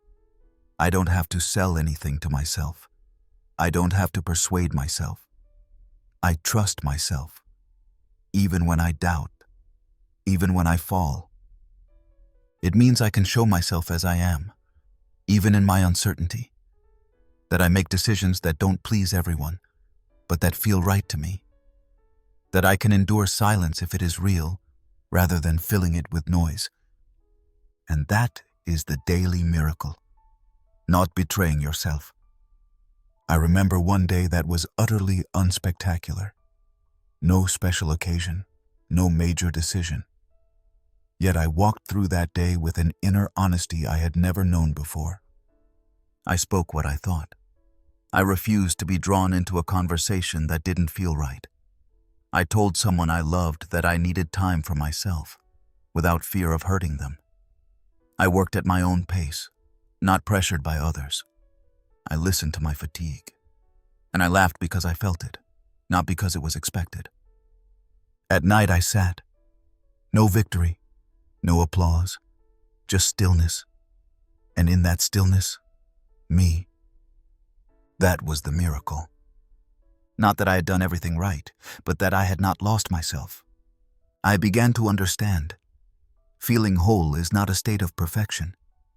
It is the moment you stop correcting yourself before you even arrive with yourself. It is the moment you recognize yourself, not as a project, but as someone worthy of being seen, heard, held by you. And yes, it takes courage to be whole, because you will not always be understood, not always liked, not always rewarded, but you will be free. Free to feel yourself, free to change your mind, free to make mistakes without immediately questioning yourself, free to say, I don't know, without feeling small. I used to make compromises, not between two things, but between myself and myself. I would override myself to maintain peace. I would bend myself to fit into pictures. Today I know. Peace without integrity is no peace. It is silent surrender. And in the long run, self-loss. I will not pay that price again. I want to wake up each day and know I am on my own side, even if the day becomes chaotic, even if things go wrong, even if I am weak. Because integrity does not mean always being strong. It means being real. And that is the greatest gift you can give yourself. If today you feel torn, hesitant, internally split, then don't beat yourself up. Soften instead. Listen. What inside you demands honesty? Where have you abandoned yourself? What would you do if you were true to yourself today? The answers will come. Not always immediately, but they will come. And when you begin to follow them, something changes. Not loudly, not dramatically, but deeply. You will walk taller, speak more clearly, need fewer explanations, feel more. And at some point you will notice, I am here, whole, not perfect, but real. That is the daily miracle. And it begins right here, with your willingness to no longer abandon yourself. Chapter 20. I never pretended again, and I never smiled that way again. I don't remember the exact date. It was not a milestone, not a birthday, not a new year. It was simply a moment. An ordinary day when I stepped out the door, lifted my face to the sun, and felt, I am not pretending anymore. I did not force a smile. I no longer forced enthusiasm. I did not laugh at jokes that didn't move me. I no longer said yes when I meant no. I did not play a role. I was simply there, without a mask, without a disguise, without apology. And there it was, that other way of smiling. Not a, I want to be liked smile. Not an, I'm covering my exhaustion smile. Not a, I don't want conflict smile. But a real smile. Gentle, deep. One that came from within me without my intending it. A smile that did not decorate, but that bore witness. Bore witness that I am here. I am myself. And that is enough. In the past, I often smiled. Too often. I was a master of the social smile. I knew when it was appropriate, when it was needed, when it would diffuse tension. My face was trained, friendly, approachable, predictable. And inside? Often far from the expression I wore. It was no deception. It was habit. It was what I had been taught. Be pleasant. Be positive. Don't be too heavy, too honest, too loud, too complicated. Be easy. Be good. And I was good. So good that I nearly forgot myself. Until one day I couldn't anymore. Until my smile felt heavy. Until my face felt like a mask fused to me. And I asked myself, for whom exactly am I doing this? The answer was not pleasant. I was doing it for everyone, but not for myself. I smiled to be liked, to avoid rejection, to avoid friction, to avoid disappointment. And at some point I no longer remembered how my genuine face felt. So I stopped. Not abruptly, not dramatically. I began to linger in moments when I wanted to smile, and asked myself, is this real? And if it wasn't, I held back. It felt strange at first, as if I was breaking something, as if I was losing something, and indeed I was losing my camouflage. But what I gained was infinitely more precious. I began to inhabit my face, my expressions, my eyes, my voice. They belonged to me again. I spoke more slowly. I breathed more deeply. I looked at people, no longer through them. And when I smiled, it was because my body wanted to, not because my mind said, now a smile would be appropriate. It was as though I was getting to know myself again, not through words, but through expression. And suddenly something happened that I never expected. People began to connect with me differently, more deeply, more authentically, less politely, but more honestly. I was no longer afraid to lose someone with my honesty. I was afraid to lose myself with my facade. And so I continued on, each day becoming a little more real. Less lie, less mask, more stillness, more eye contact, more courage. And at some point it was no longer a decision.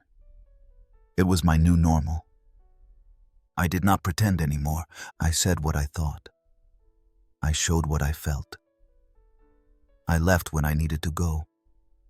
I stayed when I wanted to stay. I wasn't always comfortable, but I was trustworthy to myself. And then, on one of those days, I laughed. Not because something was especially funny, but because I was here, whole. And my heart was so light that it expressed itself in a smile. It was not a mirror of the outside world. It was a mirror of my soul. In that moment I knew I had reclaimed myself. Not through grand gestures, not through victories, but through the decision to stop living against myself. I lost people along the way, but I found myself again. I left spaces where I could not be genuine, but I found spaces where my stillness was welcome. I stopped trying to please, and I began to shine. And my smile, the new, the genuine one, became my testimony. It says, I do not pretend anymore. I am not someone to be liked. I am someone who lives. True, courageous, soft, real. If you are at the point where your smile has grown heavy, then pause. Don't ask yourself how to make it prettier. Ask yourself if it is real, and if it is not, let it be. and wait for what comes from within, for what moves you, for what makes you feel alive. Because you are not here to decorate, you are here to be. And your true smile, as rare as it may seem at first, will be the most beautiful proof. You have come home, and you will stay. Thank you for staying until the end. If you have made it this far, I want to say something to you. This journey was not only mine, but ours. Every word you heard was written with the deep desire that somewhere out there, someone will dare to look at themselves with a little more love, a little more truth, and far less guilt. And if something in this audiobook touched you, if you felt understood in a chapter for the first time, then I invite you to share it in the comments. Tell me! Which moment moved you the most? What have you learned about yourself? What are you taking away from this journey? Your words can inspire others, and they can show you that you are not alone, that there are people out there walking the same path, a path toward more honesty, more freedom, more of themselves. So if you feel compelled to say something, write. Show yourself. Be real. Because sometimes everything begins with a sentence spoken out loud. Thank you for being part of this. And remember, you don't have to pretend anymore. What you are is enough. I'll see you below.